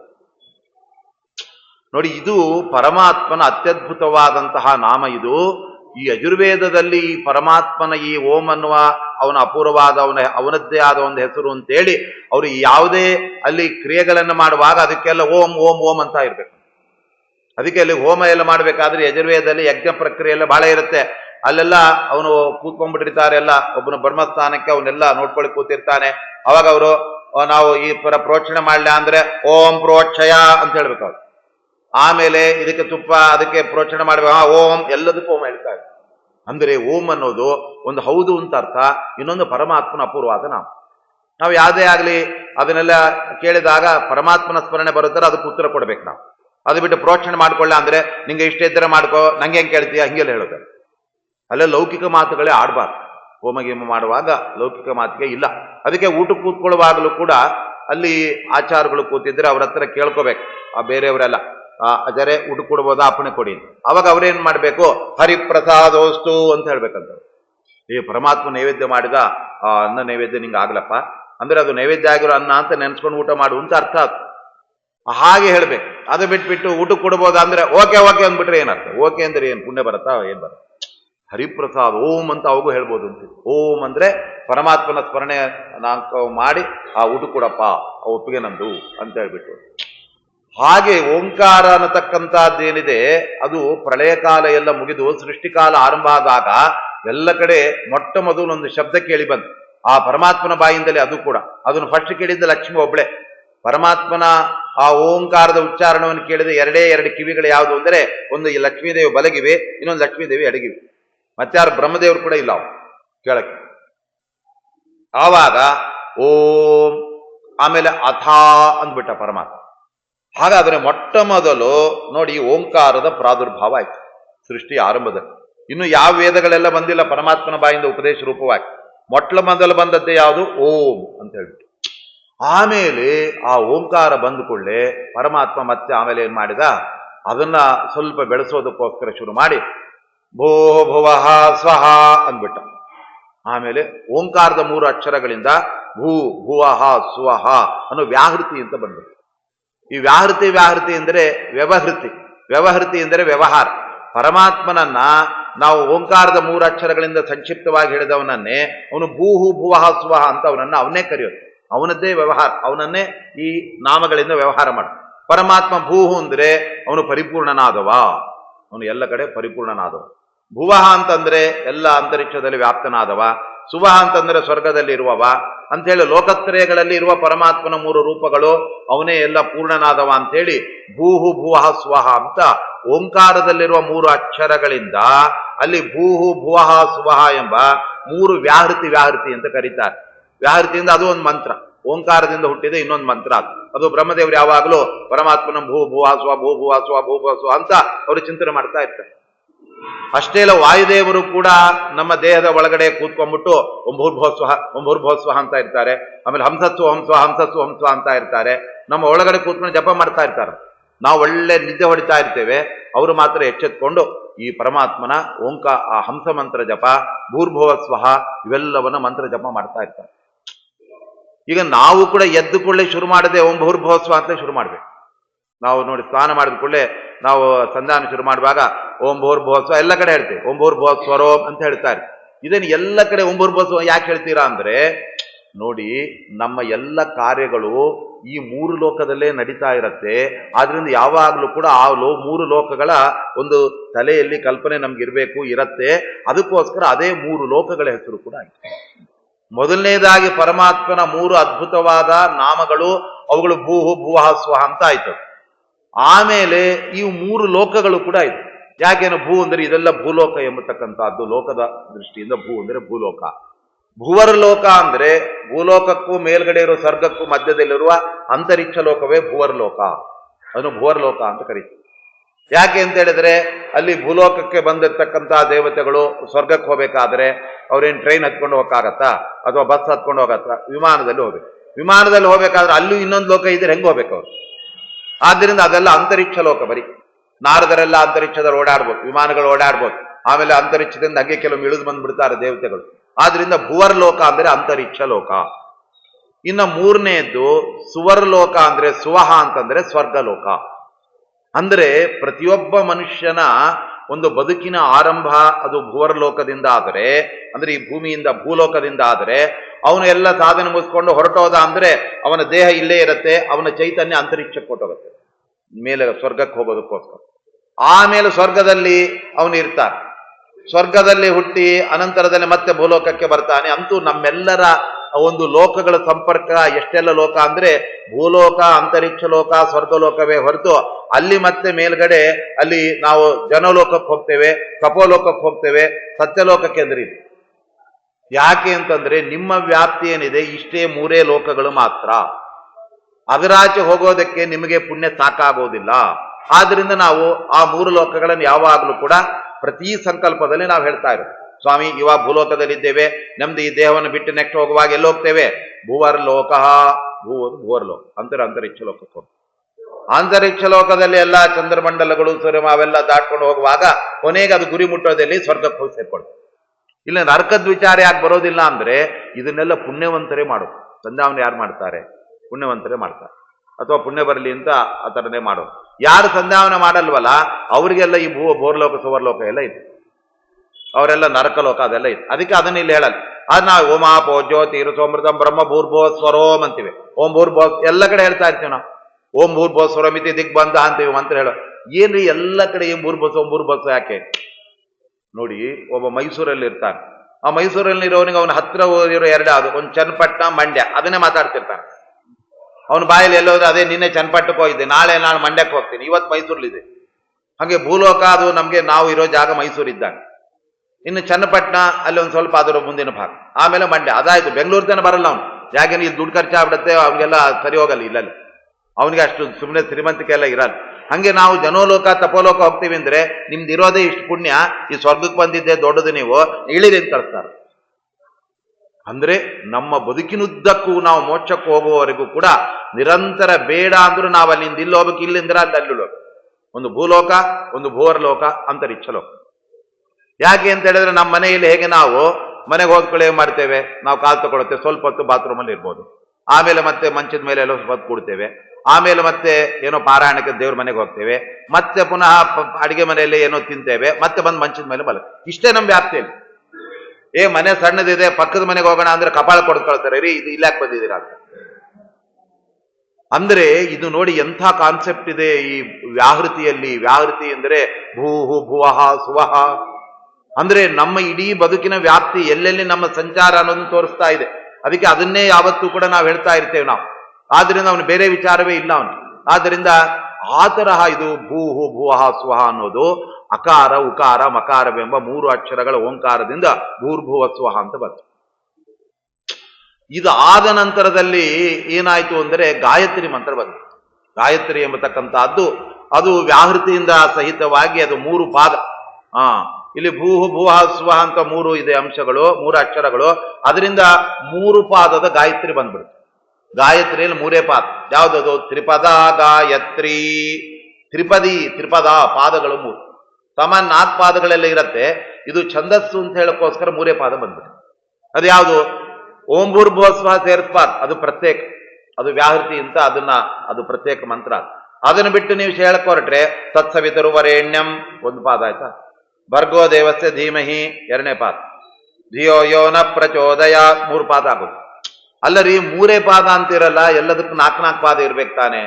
ಎಲ್ಲ ಪಾದ ಒಂದು ಕಡಿಮೆ ಆಯ್ತಲ್ಲ ಅಂದ್ರೆ ಅದಕ್ಕೆ ಮಧ್ವಾಚಾರ್ಯ ಹೇಳ್ತಾರೆ, ಅದಕ್ಕೆ ಗಾಯತ್ರಿಗೆ ಓಂ ಅಂತ ಒಂದು ಸೇರಿಸ್ಕೊಂಡ್ಬಿಡಿ. ಅದು ಓಂ ನೋಡೋದಕ್ಕೇನು ಒಂದೇ ಅಕ್ಷರ, ಆದರೆ ಅದು ಒಳಹೊಕ್ಕು ನೋಡಿದ್ರೆ 8 ಅಕ್ಷರ ಇದೆ. ಓಂಕಾರ ಒಂದರಲ್ಲಿ 8 ಅಕ್ಷರ. ಆವಾಗ 8 ಅಕ್ಷರಗಳು ಇನ್ನೊಂದು ಪಾದ ಬಂತಲ್ವಾ, ಅಲ್ಲಿಗೆ ಓಂ ಅನ್ನೋದೇ 1 ಪಾದ ಆಯ್ತು. ಉಳಿದ 3 ಪಾದ ಅಲ್ಲಿಗೆ 1 + 3 4 ಪಾದ ಆಗೋದು. ಅಲ್ಲರಿ ಓಂ ಅನ್ನೋದು ಒಂದೇ ತಾನೇ, ಅದ್ ಹೆಂಗ್ರಿ ನೀವು 8 ಅಕ್ಷರ ಅಂತ ಹೇಳ್ತೀರಿ ಅಂದ್ರೆ, ಅದಕ್ಕೆ ಆಚಾರ್ಯ ತಮ್ಮ ತಂತ್ರಸಾರದಲ್ಲಿ ಋಗ್ಭಾಷ್ಯದಲ್ಲೆಲ್ಲ ಹೇಳ್ತಾರೆ, ಓಂ ಅನ್ನೋದು ಮೊದಲನೇದಾಗಿ ಅಕಾರ ಉಕಾರ ಮಕಾರ ಅಂತ 3 ಅಕ್ಷರಗಳಿದೆ. ಅಲ್ಲಿಗೆ ಮುಗಿಯಲ್ಲ. ಓಂ ಅನ್ನುವಾಗ ನಾದ ಬರ್ಬೇಕದು. ನಾದ ಅಂದ್ರೆ ಏಕ ಸ್ವರ ಬರ್ಬೇಕದು. ಓಂ ಅದು ಶ್ರೀ ಗುರುಭ್ಯೋ ನಮಃ ಹರಿ ಓಂ ಅಂತ ಸ್ವಲ್ಪ ಬೆಳಿಬೇಕು. ಅದು ಬಿಟ್ಟು ಹರಿ ಓಂ ಅಂದ್ ಮುಗಿಸ್ಬಿಡೋದಲ್ಲ, ಕಟ್ಟಾಗ್ಬಿಡುತ್ತೆ. ಆ ನಾದದಿಂದ ಪರಮಾತ್ಮನನ್ನ ಒಲಿಸ್ಕೊಳ್ಳೋದಕ್ಕೋಸ್ಕರ ಆದ್ದರಿಂದ ಓಂ ಅಂತ ಆ ಥರ ಹೇಳ್ಕೊಂಡಾಗ ಏಕಾಗ್ರತೆ ಬಂದ್ಬಿಡುತ್ತೆ, ಪಾರಾಯಣದಲ್ಲಿ ಆಸಕ್ತಿ ಬರುತ್ತೆ, ಎಲ್ಲ ಬರುತ್ತೆ. ಅದು ಬಿಟ್ಟು ಶ್ರೀ ಗುರುಭ್ಯೋ ಹರಿ ಓಂ ಅಂದ್ರೆ ಎದ್ದೆ ಅಂತ ಹೇಳಿದಂಗೆ ಆಗ್ಬಿಡುತ್ತೆ. ಅದೆಲ್ಲ ನಾದ ಬಂದಿಲ್ಲ ಅಂದ್ರೆ ಅದಕ್ಕೆ ಮಹತ್ವನೇ ಇಲ್ಲ. ಆ ನಾದ ಒಂದು ಸೇರ್ಕೊಂಡಿದೆ, ಬರೀ ಓಂ ಅಲ್ಲ, ಬೇರೆ ಕಡೆದೆ ಅಂದ್ಬಿಟ್ರೆ ಅಲ್ಲಿ ನಾದ ಏನು ಕೂಡ ಇಲ್ಲ. ನಾದ ಅಂದ್ರೆ ಅಲ್ಲಿ ದೀರ್ಘ ಸ್ವರ ಬೇಕು. ಅದಕ್ಕೆ ಈಗೆಲ್ಲ ನಾದಯೋಗಿಗಳು ಅವರೆಲ್ಲ ಹಾಡುಗಳ ಪ್ರತಿಯೊಂದಕ್ಕೂ ಅಲ್ಲಿ ಎಳಿತಾ ಇರ್ತಾರೆ. ವಿಠಲ ಎಳೆದ್ರೇನೆ ಅದು, ಸುಮ್ಮನೆ ವಿಠಲ ಅಂದ್ರೆ ಉಪನ್ಯಾಸ ಆಗ್ಬಿಡುತ್ತೆ ಅಷ್ಟೇ ಅದು. ಆದ್ರಿಂದ ನಾದ ಓಂಕಾರದಲ್ಲಿದೆ. ಅದು ಯಾವುದು? ಓಂ ಅಂತ ಒಂದು 5 ಮಾತ್ರ ಕಾಲ ಹೇಳ್ಬೇಕು. 5 ಮಾತ್ರ ಕಾಲ ಓಂಕಾರ ಹೇಳ್ಬೇಕು. ಅಲ್ಲಿಗೇನಾಯ್ತು ನೋಡಿ, ನಾದ ಬಿಂದು ಇದೆ. ಓಂ ಅನ್ನುವಾಗ ಒಂದು ಚುಕ್ಕೆ ಇದಲ್ಲ, ಅದೇ ಬಿಂದು. ಆ ಚುಕ್ಕೆ ಓಂ ಅನ್ನುವಾಗ ಇವನೊಬ್ಬನೇ ಗುಣಪೂರ್ಣ, ಬೇರೆಯವರಲ್ಲ ಅಂತ ಹೇಳಕ್ಕೋಸ್ಕರ ಸುಮ್ಮನೆ ಚುಕ್ಕೆ ಅಲ್ಲ, ಅನುಸ್ವಾರ. ಅಲ್ಲಿಗೆ ನಾದ, ಬಿಂದು, ಘೋಷ, ಶಾಂತ, ಅತಿಶಾಂತ, ಇವು 5 ಆಯ್ತು. ಅಕಾರ ಉಕಾರ ಮಕಾರ 5 + 3 8 ಆಯ್ತಲ್ಲ, 8 ಅಕ್ಷರ. ಅದನ್ನೇ ಆಚಾರ್ಯ ಸೋಯಂ ಅಷ್ಟಾಕ್ಷರೋ ಮತಃ ಅಂತ ಹೇಳ್ಬಿಟ್ಟಿದ್ದಾರೆ. ಈ ಓಂಕಾರದನ್ನ ಒಳಹೊಕ್ಕು ಡೀಪಾಗಿ ನೋಡಿದರೆ 8 ಅಕ್ಷರಗಳಿವೆ. ಯೋಗ ಮಾತೆ 8 ಕೈ ಇದ್ದಂಗೆ ಓಂಕಾರದ ಒಳಗಡೆ 8 ಅಕ್ಷರಗಳು ನೋಡಿ. ಆ ಓಂಕಾರದಲ್ಲಿರುವ 8 ಅಕ್ಷರಗಳಿಂದಲೇನೆ ಓಂ ನಮೋ ನಾರಾಯಣಾಯ ಎಂಬತಕ್ಕಂತಹ ಅದು ಒಂದು ಆ ಪರಮಾತ್ಮನ ನಾರಾಯಣನ ಅಷ್ಟಾಕ್ಷರ ಮಂತ್ರ ಬಂದ್ಬಿಟ್ಟು ಒಂದು ಕಡೆ ಅದು ಗಾಯತ್ರಿ ಉಗಮಕ್ಕೆ ಕಾರಣ ಆಯ್ತು. ಇನ್ನೊಂದು ಕಡೆಯಿಂದ ಇದರ ಮಧ್ಯದಲ್ಲಿ ನಾವು ವಾಸುದೇವ ದ್ವಾದಶ ಅಕ್ಷರ ಮಂತ್ರವನ್ನು ತಗೊಳ್ಳಿಕ್ಕಿದೆ. ಹೇಗೆಂದರೆ ನೋಡಿ, ಓಂಕಾರದಿಂದ ಅಲ್ಲಿ ನಾರಾಯಣ ಮಂತ್ರ ಹುಟ್ಟಿದೆ, ಓಂ ನಮೋ ನಾರಾಯಣಾಯ ಅಂತ. ಆಮೇಲೆ ಭೂಹು ಭುವಃ ಸ್ವಹ ಅಂತ ವ್ಯಾಹೃತಿ ಇದೆ. ಆಮೇಲೆ ಬ್ರಹ್ಮದೇವರು ಇನ್ನೊಂದು ಹೆಚ್ಚಿಗೆ ಸೇರಿಸ್ಕೊಂಡು ಭೂರ್ಭುವ ಸ್ವಹ ಅಂತ ಒಂದು ಸೇರ್ಕೊಂಡು 4 ವ್ಯಾಹೃತಿ ಮಾಡ್ಕೊಂಡ್ಬಿಟ್ಟಿದ್ದಾರೆ. ಮಹಾಚಮಸ್ಯ ಪ್ರಮೋದಯತೆ ಅಂತ ಹೇಳಿದೆ. ನಾವೆಲ್ಲ ಓಂ ಭೂ ಭುವ ಸ್ವಹ ಇಷ್ಟೇ. ಬ್ರಹ್ಮದೇವರು ಅವರು ವ್ಯಾಹೃತಿಯಿಂದ ಪರಮಾತ್ಮನ ಸ್ತೋತ್ರ ಮಾಡುವಾಗ ಓಂ ಭೂಹು, ಓಂ ಭುವಃ, ಓಂ ಸ್ವಹ, ಓಂ ಭೂರ್ಭುವ ಸ್ವಹ ಮತ್ತೆ ಹೇಳ್ತಾರೆ. ಅಲ್ಲಿಗೆ 4 ಆಯ್ತಲ್ಲ. ಈಗ ಓಂಕಾರದಲ್ಲಿ 8 ಅಕ್ಷರ ಉಂಟಲ್ವಾ, ಆಮೇಲೆ ವ್ಯಾಹೃತಿಯಲ್ಲಿ ಬ್ರಹ್ಮದೇವರು ವ್ಯಾಹೃತಿ ತಗೊಂಡ್ರೆ 4 ಅಕ್ಷರ ಆಯ್ತಲ್ವಾ, 8 + 4 12 ಆಯ್ತು. ಆ 12 ಓಂ ನಮೋ ಭಗವತೆ ವಾಸುದೇವಾಯ, ವಾಸುದೇವ ಮಂತ್ರ ಹುಟ್ಕೊಂಡ್ಬಿಡ್ತು. ಅಂದ್ರೆ ಈ ಒಂದೊಂದು ವಾಸುದೇವ ಮಂತ್ರ, ನಾರಾಯಣ ಮಂತ್ರ ಎಲ್ಲಿಂದ ಅವುಗಳು ಬೆಳೆದು ನಿಂತು ಬರ್ತಾ ಇವೆ, ಉಗಮಾಗ್ತಾ ಇವೆ ಅಂದ್ರೆ ಎಲ್ಲದಕ್ಕೂ ಬೇಸೆ ಓಂಕಾರ. ಅಂತ ಓಂಕಾರವನ್ನು ಪರಮಾತ್ಮ ಮೊದಲು ಅದಕ್ಕೆ ಹೇಳಿದ್ದು. ಅಷ್ಟು ಅದ್ರೊಳಗಡೆ ಇದೆ. ನೀವು ಹೆಕ್ಕಿ ತೆಗೆದಂಗೆಲ್ಲ ಬರ್ತಾ ಇರುತ್ತದೆ. ಅಲ್ಲಿಗೆ ವಾಸುದೇವ ದ್ವಾದಶಾಕ್ಷರ ಮಂತ್ರ ಬಂತ. ಯಾವುದರಿಂದ? ಓಂಕಾರದಲ್ಲಿರುವ 8 ಅಕ್ಷರಗಳಿಂದ, ವ್ಯಾಹೃತಿಯಲ್ಲಿರುವ 4 ಅಕ್ಷರಗಳಿಂದ, 4 8ರಿಂದ 12 ಆಯ್ತು. ಅದೇ ಓಂ ನಮೋ ಭಗವತೆ ವಾಸುದೇವಾಯ ಅಂತ ಹೇಳಿಬಿಟ್ಟು ಅದು 12 ಅಕ್ಷರಗಳ ವಾಸುದೇವ ರೂಪಿಯಾದ ಪರಮಾತ್ಮನ ಒಂದು ದಿವ್ಯವಾದ ಮಂತ್ರದ ಒಂದು ಆವಿರ್ಭಾವ ಆಯ್ತು. ಆ ವಾಸುದೇವ ದ್ವಾದಶನ ಮಂತ್ರವನ್ನ ಡಬಲ್ ಮಾಡಿಬಿಟ್ರೆ 24 ಅಕ್ಷರ ಇದೆ. ಓಂ ನಮೋ ಭಗವತೆ ವಾಸುದೇವಾಯ 12 ಅಕ್ಷರ ಆಯ್ತಲ್ಲ. ಆ 2 ಬಾರಿ ಅದನ್ನು ಹೇಳಿದ್ರೆ 24 ಅಕ್ಷರ ಆಯ್ತು. ಆ 24 ಅಕ್ಷರಗಳಿಂದಲೇನೆ 24 ಅಕ್ಷರ ಇರುವ ಗಾಯತ್ರಿ ಮಂತ್ರ ಬಂದ್ಬಿಟ್ಟಿದೆ. ನೀವು ಗಾಯತ್ರಿಯಲ್ಲೂ ಕೂಡ 24 ಅಕ್ಷರಗಳು, ಅದು 3 ಪಾದ ಅಂತ ಇಟ್ಕೊಂಡ್ಬಿಟ್ಟಾಗ ತತ್ಸವಿತುರ್ವರೆಣ್ಯಂ, ಹಾಗೆ 7 8 8 23 ಪ್ಲಸ್ ಅದು ಣ್ಯಂ ಅನ್ನುವಾಗ ಬಿಡಿಸಿ ಹೇಳ್ಬೇಕಾದ್ರೆ ನೀವು ಕರೆಕ್ಟ್ ಲೆಕ್ಕ ಮಾಡಿದರೆ 23 ಆಗ್ಬಿಡುತ್ತೆ. ಇಲ್ಲಲ್ರಿ 24. ವೇದಗಳಲ್ಲಿ ಹೇಗೆ ಅಂದ್ರೆ ಉಚ್ಚಾರಣೆಯನ್ನ ಒಂದೇ ಸಲ ಗಟ್ಟಿಯಾಗಿ ಮಾಡ್ಬಿಡ್ಬಾರ್ದು, ನಿಧಾನವಾಗಿ ಮಾಡ್ಬೇಕಂತ. ಅವಾಗ ಎಲ್ಲಿ ಬೇಕಲ್ಲಿ 2 ಅಕ್ಷರ ಮಾಡ್ಕೋಬಹುದು, ಒಂದೊಂದು ಅಕ್ಷರನು ಮಾಡ್ಕೋಬಹುದು. ಈಗ ತತ್ಸವಿತುರ್ವರೆಣ್ಯಂ ಅಂತಿದೆ, ತತ್ಸವಿತುರ್ವರೆಣ್ಯಂ ನಿಯಂ ಅನ್ಬೇಕದು, ನಿಯಂ ಅನ್ಬೇಕು. ನಿಯಂ ಅಂದ್ರೆ 2 ಅಕ್ಷರ ಆಗ್ಬಿಡ್ತಾರೆ. ಒಂದು ಯ ಅಂತೂ ಒಂದು. ಆ 2 ಅಕ್ಷರ ಒಟ್ಟಿಗೆ ಹೇಳೋದು ಯಾಕೆ, ಆಮೇಲೆ ಬಿಡಿಸಿ ಹೇಳೋದು ಯಾಕೆ ಅಂದ್ರೆ ಅದಕ್ಕೂ ಅರ್ಥ ಇದೆ. ಆ ನೆಮ್ ಅನ್ನೋದಕ್ಕೆ ವಾಮನ ಮತ್ತೆ ತ್ರಿವಿಕ್ರಮ ರೂಪಿಯಾದ ಪರಮಾತ್ಮ, ಅಕ್ಷರಕ್ಕೆ ನಿಯಾಮಕನಾದ ಪರಮಾತ್ಮ. ಈ ಒಂದೊಂದು ಅಕ್ಷರಕ್ಕೆ ಒಂದೊಂದು ಭಗವದ್ ರೂಪ, ಅಲ್ಲಿ ನಿಯಾಮಕ ರೂಪ ಅಲ್ಲಿ. ತ ಅಂದ್ರೆ ಮೊದಲನೇದ್ದೇ ಅಲ್ಲಿ ಪರಶುರಾಮ ದೇವರು. ನಾವು ಉಚ್ಚಾರಣೆ ಮಾಡ್ಬೇಕಾದ್ರೆ ಅಗ್ನಂತರ್ಗತ ಪರಶುರಾಮ ದೇವರು ಅಲ್ಲಿ ಇರ್ತಾರೆ. ತ ಅಂತ ಹೇಳ್ಬಿಟ್ಟು ಪರಶುರಾಮ ದೇವ್ರನ್ನ ತಗೊಳ್ತೇವೆ. ಅದೇ ತರ ನೆಮ್ ಅಂತ ಹೇಳುವಾಗ ಅಲ್ಲಿ ನೀವು ಅದು ನೋಡಿ, ವಾಮನನೇ ಅಲ್ಲಿ ತ್ರಿವಿಕ್ರಮ ಆಗಿರೋದಲ್ವಾ, ಅದನ್ನ ವಾಮನನೇ ತ್ರಿವಿಕ್ರಮ ಅಂತ ಹೇಳಿ ಒಟ್ಟಿಗೆ ಒಂದೇ ಇಟ್ಕೊಳ್ತೀವಿ ಅಂದ್ರೆ ನ್ಯಂ ಅಂತೇಳಿ ಪರವಾಗಿಲ್ಲ. ಇಲ್ಲ ರೀ, ಮೊದಲು ವಾಮನ ಆಗಿದ್ದು, ವಾಮನನೇ ಎಲ್ಲ ದಾನ ತಗೊಳ್ತಾ ಇರುವಾಗ ತ್ರಿವಿಕ್ರಮನಾಗಿ ಬೆಳೆದು ನಿಂತು ಬಿಟ್ಟ. ಆದ್ರಿಂದ ವಾಮನ ಚಿಕ್ಕವ, ಆಮೇಲೆ ಅವನು ತ್ರಿವಿಕ್ರಮನಾದ, ಅವನು ದೊಡ್ಡವ. 2 ರೂಪ ಇದೆ ಅನ್ಕೊಳ್ತೀರಾ? ಹಾಗಾದ್ರೆ ಅವಾಗ ಹೇಗೆ ಹೇಳ್ಬೇಕು? ವರೆಣ್ಯಂ ಅಂತ ಹೇಳ್ಬೇಕು. ಅವ್ ನ ಎಂಬಂತೆ ಬಿಡಿಸಿ ಹೇಳ್ಬಿಟ್ರೆ 2 ಅಕ್ಷರ ಆಯ್ತಲ್ಲ. 2 ರೂಪ ಅಲ್ಲಿ ನಮಗೆ ನೆನಪಾಯ್ತು. ಆವಾಗ 24 ಅಕ್ಷರ ಆಯ್ತು. ಅಂತರೂ ಒಟ್ಟಿಗೆ ಏನಾಯ್ತು? ವಾಸುದೇವ ದ್ವಾದಶಾಕ್ಷರ ಮಂತ್ರದಲ್ಲಿ ಏನು 12 ಅಕ್ಷರಗಳಿದೆ, ಅದನ್ನು 2 ಬಾರಿ ಹೇಳಿಬಿಟ್ರೆ ಅದು ಗಾಯತ್ರಿ ಆಗ್ಬಿಡುತ್ತೆ. ಗಾಯತ್ರಿಯಲ್ಲಿ 24 ಅಕ್ಷರ, ಆಮೇಲೆ 3 ಪಾದ, ಆಮೇಲೆ ಗಾಯತ್ರಿಯಲ್ಲಿ 10 ಪದಗಳು. ಗಾಯತ್ರಿಯಲ್ಲಿ ಪಾದಗಳು 3, ಆಮೇಲೆ ಮಧ್ವಾಚಾರ್ಯ ಹೇಳಿದಂತೆ ಓಂಕಾರವನ್ನು ಮೊದಲು ಸೇರಿಸ್ತದೆ. ಓಂಕಾರವನ್ನು ಮೊದಲು ಸೇರಿಸ್ಬಿಟ್ಟಾಗ ಒಟ್ಟಿಗೆ ಎಷ್ಟಾಯ್ತು? 24 ಅಕ್ಷರನೂ ಆಯ್ತು. ಆಮೇಲೆ ಏನು ಅಂದ್ರೆ 4 ಪಾದನೂ ಆಯ್ತು. ಅದಾದ ನಂತರದಲ್ಲಿ ಗಾಯತ್ರಿಯಲ್ಲಿ ಪದಗಳು ಎಷ್ಟು ಅಂದ್ರೆ 10 ಪದ. ಗಾಯತ್ರಿಯಲ್ಲಿ ತತ್ ಸವಿತುಹು ವರೆಣ್ಯಂ ಭರ್ಗಃ ದೇವಸ್ಯ ಧೀಮಹಿ ಧಿಯಃ ಯಃ ನಃ ಪ್ರಚೋದಯ, 10 ಪದಗಳಿವೆ. ಈ 10 ಪದಗಳು ಕೂಡ ಪರಮಾತ್ಮನ 10 ಅವತಾರ ಹೇಳ್ತಾ ಇತ್ತು. ಗಾಯತ್ರಿಯಲ್ಲಿ ಪರಮಾತ್ಮನ 10 ಅವತಾರಗಳು ಅಂತರ್ಗತವಾಗಿ ಆ ಹುದುಕಿಕೊಂಡ್ಬಿಟ್ಟಿವೆ. ನಾವು ಗಾಯತ್ರಿ ಜಪ ಮಾಡುವಾಗ ಆ ದಶಾವತಾರಗಳ ಚಿಂತನೆ ಆಯಾಯ ಪದದಿಂದ ನಮಗೆ ಬರ್ಬೇಕು. ಇದನ್ನು ಮಧ್ವಾಚಾರ್ಯ ಉಪನಿಷತ್ ಭಾಷ್ಯದಲ್ಲಿ ಹೇಳ್ಬಿಟ್ಟಿದ್ದಾರೆ ನೋಡಿ. ತತು ಅಂದ್ರೆ ತತು ವಿತತ್ ವ್ಯಾಪ್ತ, ಎಲ್ಲ ಕಡೆ ವ್ಯಾಪ್ತಿ, ಅದು ಮಚ್ಛಾವತಾರ. ಮೊದಲು ಸಣ್ಣ ಮಚ್ಚ ಬಂದ, ಹಳೆಕಾಲದ ಮಹಾಸಮುದ್ರದಲ್ಲಿ ವಿಹಾರ ಮಾಡಿಬಿಟ್ಟ. ತತು ಅಂದ್ರೆ ವ್ಯಾಪ್ತ. ಅಲ್ಲಿಗೆ ಏನಾಯ್ತು? ಪರಮಾತ್ಮ ವ್ಯಾಪ್ತನಾದಂತಹ ಮಚ್ಚನಾದ ಪರಮಾತ್ಮ ಅಂತ ಆಯ್ತೋ ಇಲ್ಲ ತತು. ಸವಿತು ಅಂದ್ರೆ ಪ್ರಸವಿತುಹು ಅಂತ. ಪ್ರಸವ ಅಂದ್ರೆ ಹೆರಿಗೆ, ಪ್ರಸವಿತ ಅಂದ್ರೆ ಹೆತ್ತವ. ಕೂರ್ಮರೂಪಿಯಾದ ಪರಮಾತ್ಮ ತನ್ನ ಬೆನ್ನನ್ನ ಆ ಮಂದರ ಪರ್ವತಕ್ಕೆ ಆಧಾರವಾಗಿ ಮಾಡಿ ಅಮೃತವನ್ನ ಹುಟ್ಟಿಸೋದಕ್ಕೆ ಕಾರಣ ಆಗಿದ್ದಾನೆ. ಅಮೃತ ಹೆತ್ತವ, ಆದ್ದರಿಂದ ಅವನು ಸವಿತ ಅಂದ್ರೆ ಕೂರ್ಮ. ನೋಡಿ ಎಲ್ಲಿಂದ ಎಲ್ಲಿಗೆ ಅರ್ಥ ಕೊಟ್ಟೋಗ್ತಾ ಇದೆ. ಇಲ್ಲಿರೋದು ಬರೀ ಸವಿತುಹು ಅಂತಿದೆ. ಸವಿತು ಅನ್ನೋದಕ್ಕೆ ಮಧ್ವಾಚಾರ್ಯ ಹೇಳ್ತಾ ಇದ್ದಾರೆ, ಅಮೃತ ಪ್ರಸವಿತೃತ್ವಾತ್ ಸವಿತಾ ಕೂರ್ಮ ಉಚ್ಯತೆ ಅಂತ ಹೇಳ್ತಾರ. ಅಮೃತವನ್ನ ಪ್ರಸವ ಮಾಡಿದವ. ಈಗ ನೋಡಿ, ಎಲ್ಲ ಭಗವಂತನೇ ಸೃಷ್ಟಿ ಮಾಡೋದಲ್ರಿ, ಅವನೇ ಕೊಡೋದಲ್ಲ. ಈಗ ಹಸು ಪಾಪ ಅದು ಯಾವುದೋ ಹಸು ಹುಲ್ಲು ತಿನ್ನತ್ತೆ, ಇನ್ನೇನೋ ತಿನ್ನತ್ತೆ, ಕೆಲವೊಂದು ಪ್ಲಾಸ್ಟಿಕ್ ತಿಂದ್ಬಿಟ್ಟಿರತ್ತೆ, ಕೊಡೋದು ಮಾತ್ರ ಹಾಲೇ. ಅದು ಏನು ಪ್ಲಾಸ್ಟಿಕ್ ತಿಂದ್ಬಿಟ್ಟು ಕೂಡಲೇ ಅದೇನು ಪ್ಲಾಸ್ಟಿಕ್ ಹಾಲು ಬರುತ್ತಾ?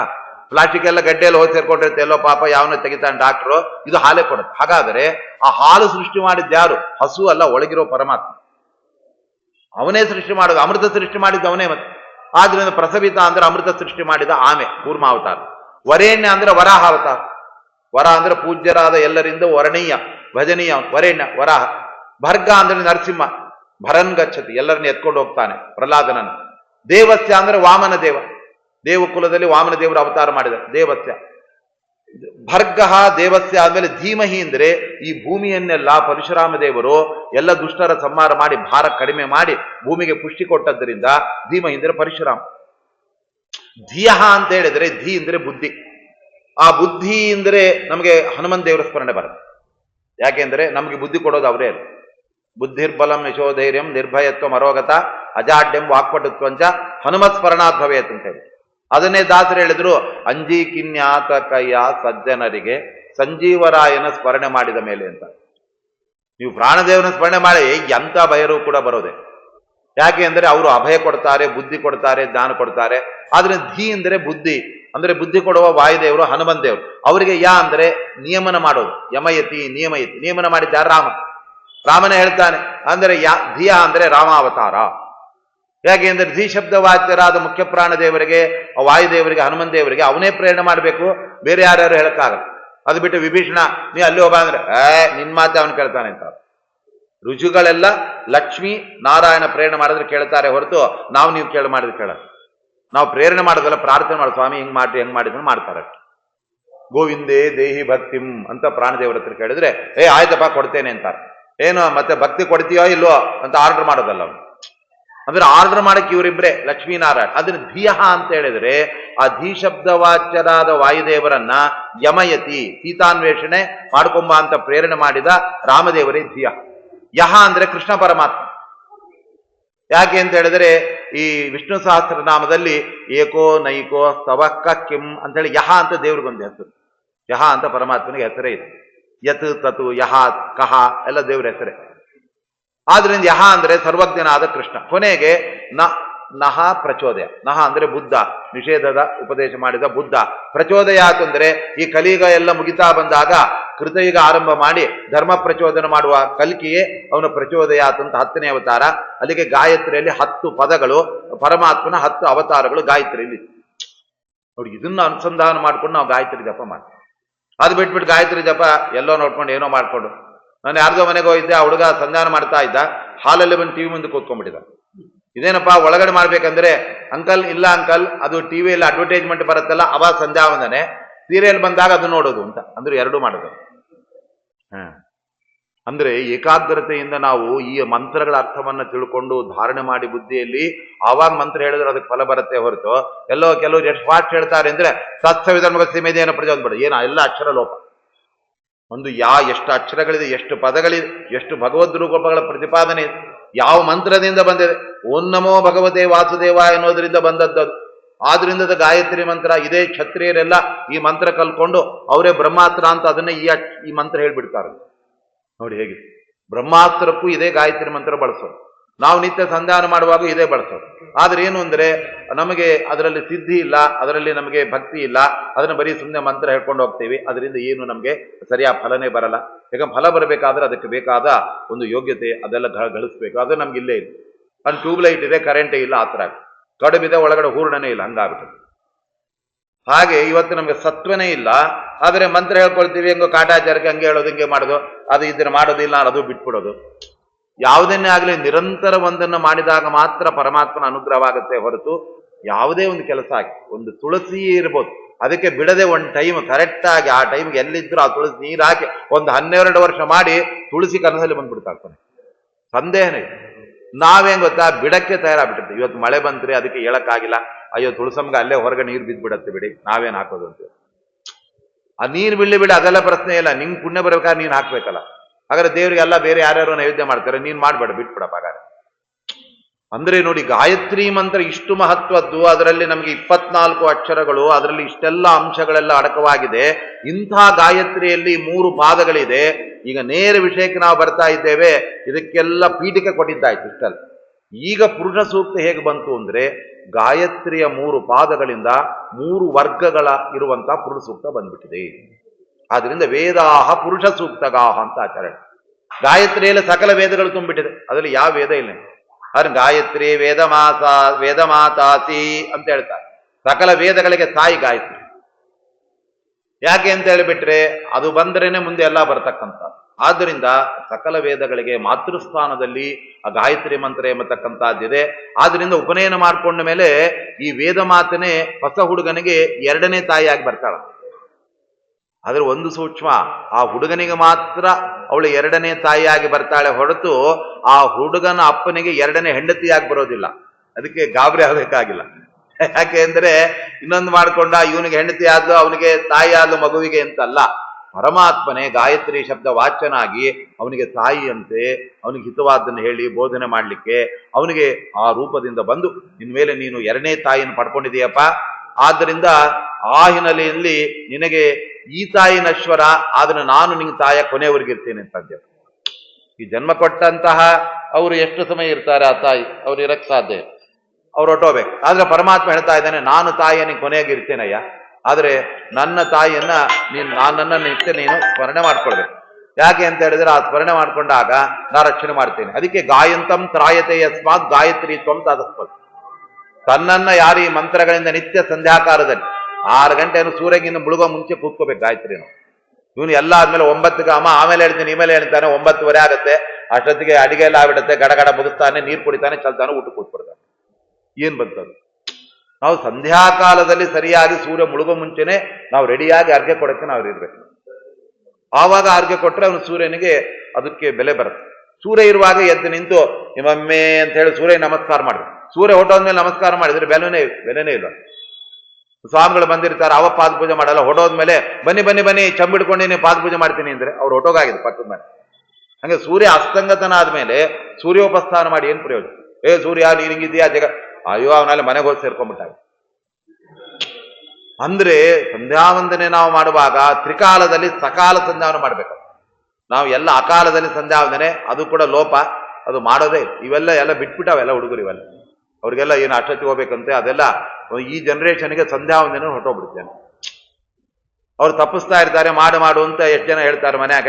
ಅವ್ರು ಎಷ್ಟಂತ ಹೇಳ್ತಾರೆ, ಅವರೆಲ್ಲ ಹೋಗ್ತಿರ್ತಾರೆ, ಮಾಡಿ ನಿಂತ್ಬಿಡೋದು. ಆಮೇಲೆ ಅಲ್ಲೇ ನೀರು ಒರೆಸ್ತಾ ಇರೋ, ಈಗ ಸಂಧ್ಯಾನ ಆಯ್ತು ನೋಡಿ ನಿಂತ್ಬಿಡೋದು. ಅಂದ್ರೆ ಈಗ ಇನ್ನೊಂದು ಜನರೇಷನ್ ಅಲ್ಲಿ ಇನ್ನೂ ಕುಸಿತಾ ಇದೆ ಧರ್ಮ, ಸಂಪೂರ್ಣ ಕುಸಿದು ಹೋಗ್ತಾರೆ. ಆವಾಗ ದೇವ್ರಂತಾನೆ, ನನ್ನ ಮಂತ್ರವನ್ನೇ ನೀವು ಜಪಿಸ್ತೇ ಇದ್ರೆ ನಾನು ಹೇಗಪ್ಪ? ನೀವು ಸಂಧ್ಯಾವಂದನೆ ಅನ್ನೋದು ಗಿಡಕ್ಕೆ ನೀರು ಹಾಕಿದಾಗೆ, ದಿವಸ ನೀರು ಹಾಕ್ಬೇಕು ತಾನೆ ಒಂದಿಷ್ಟು ತುಳಸಿ. ಅದು ಬಿಟ್ಟು ವಾರಕ್ಕೊಮ್ಮೆ ಹಾಕ್ತೀನಿ ಅಂದ್ರೆ ಹಾಕಿ, ಅದು ಕಾಷ್ಟಕ್ಕೆ ಆಗ್ತಾ ಇರ್ತೀರ, ಬರೀ ಪಾಟ್ಗೆ ಅಷ್ಟೇ. ತುಳಸಿ ನಿತ್ಯ ನೀರು ಕೇಳುತ್ತೆ. ಅದು ಬೇರೆ ಯಾವುದೋ ನೀವು ಶೋ ಪಾಟ್ಗಳಿಗೆ ನೀರು ಹಾಕದೇ ಇದ್ರು ಅದು ಎಳ್ಕೊಂಡ್ಬಿಟ್ಟಿರತ್ತೆ, ಅದೇನು ಬೇಗ ಒಣಗಲ್ಲ. ತುಳಸಿ ಮಾತ್ರ ನಮ್ಗೆ ಹಾಕಿಲ್ವಾ ಅಂದ್ರೆ ಮರ್ತೋಗಿದ್ದೀರಿ ಅಂತ ಆಯ್ತು. ನಮ್ಮನ್ನೇ ನೀವು ಮರೆತ ಮೇಲೆ ನಿಮ್ಮನ್ನ ನಾವು ಮರಿತೀವಿ, ನಿಮ್ಮನ್ನೇ ಆಗಿರೋ ಅಂತ ಹೊಟ್ಟೋಗ್ಬಿಡ್ತಾಳೆ. ಹಾಗೆ ಗಾಯತ್ರಿ ಮಂತ್ರ ಎಂಬುದು ಆ ರೀತಿಯಾಗಿ ನಮಗೆ ವೇದ ಮಾತೆ ಮಾತೃಸ್ಥಾನದಲ್ಲಿದೆ. ಆದ್ರಿಂದ ತ್ರೈವರ್ಣಿಕ ದ್ವಿತೀಯ ಜನ್ಮ ಜನನ್ಯಾಹ ಗಾಯತ್ರ್ಯಾಹ ಅಂತ ನಮ್ಮ ರಾಘವೇಂದ್ರ ಸ್ವಾಮಿಗಳು ಅವರು ಗಾಯತ್ರಿ ಅಧಿಕರಣ ಅದಕ್ಕೆ ವ್ಯಾಖ್ಯಾನ ಮಾಡುವಾಗ, ಈ ಗಾಯತ್ರಿ ಯಾರಿಗೆಲ್ಲ ತಾಯಿರಿ? ನಮ್ಮ ಬ್ರಾಹ್ಮಣರಿಗೆ ಮಾತ್ರ ಅಂದ್ರೆ ಅಲ್ಲಪ್ಪ, ತ್ರಿವರ್ಣರಿಗೂ ಕೂಡ ಗಾಯತ್ರಿ ತಾಯಿ ಆಗಿದ್ದಾರೆ. ಯಾರು? ಬ್ರಾಹ್ಮಣ, ವೈಶ್ಯ, ಕ್ಷತ್ರಿ, ಶೂದ್ರನಿಗೆಲ್ಲ ಇದೆ. ತ್ರೈವರ್ಣಿಕ ದ್ವಿತೀಯ ಜನ್ಮ ಜನನ್ಯಾಹ, ಇವೆಲ್ಲ ತ್ರಿವರ್ಣರು. ಆಮೇಲೆ ಅವನು ಕೂಡ 4ನೇದಲ್ಲಿ ಸೇರಿದಾನೆ, ಚಾತುರ್ವರ್ಣದಲ್ಲಿ ಇದ್ದಾನೆ. ಈ ಮೂವರು ಕೂಡ ನಿತ್ಯ ಗಾಯತ್ರಿಯನ್ನ 3 ಕಾಲದಲ್ಲಿ ಹೇಳ್ಬೇಕು. ಈ ಬ್ರಾಹ್ಮಣರೇ ಬಿಟ್ಬಿಡಿದ್ರೆ ಇನ್ನು ವೈಶ್ಯರ ಕ್ಷತ್ರಿಯಲ್ಲಿ ಕೇಳಬೇಕಾದ್ರೆ ಅದು ಯಾವ ವೈಶ್ಯ ಸಂಧಾನ ಮಾಡಿದ ನಾನಂತೂ ನೋಡೇ ಇಲ್ಲ. ಬ್ರಾಹ್ಮಣರೇ ಬಿಡ್ತಾ ಇರುವಾಗ ಅವ್ರ ವ್ಯಾಪಾರ ವ್ಯವಹಾರ ಬರೀ ಅವ್ರಿಗೆ. ಅವರು ಸಂಧಾನ ಮಾಡೋ ಟೈಮಲ್ಲೇ ವ್ಯಾಪಾರಕ್ಕೆ ಬಂದ್ಬಿಟ್ಟಿರ್ತಾನ. ಅವನು ಹೇಳ್ತಾನ ಸಂಧಾನ ನಾಳೆ, ವ್ಯಾಪಾರ ಮೊದಲು ಅಂತಾನ.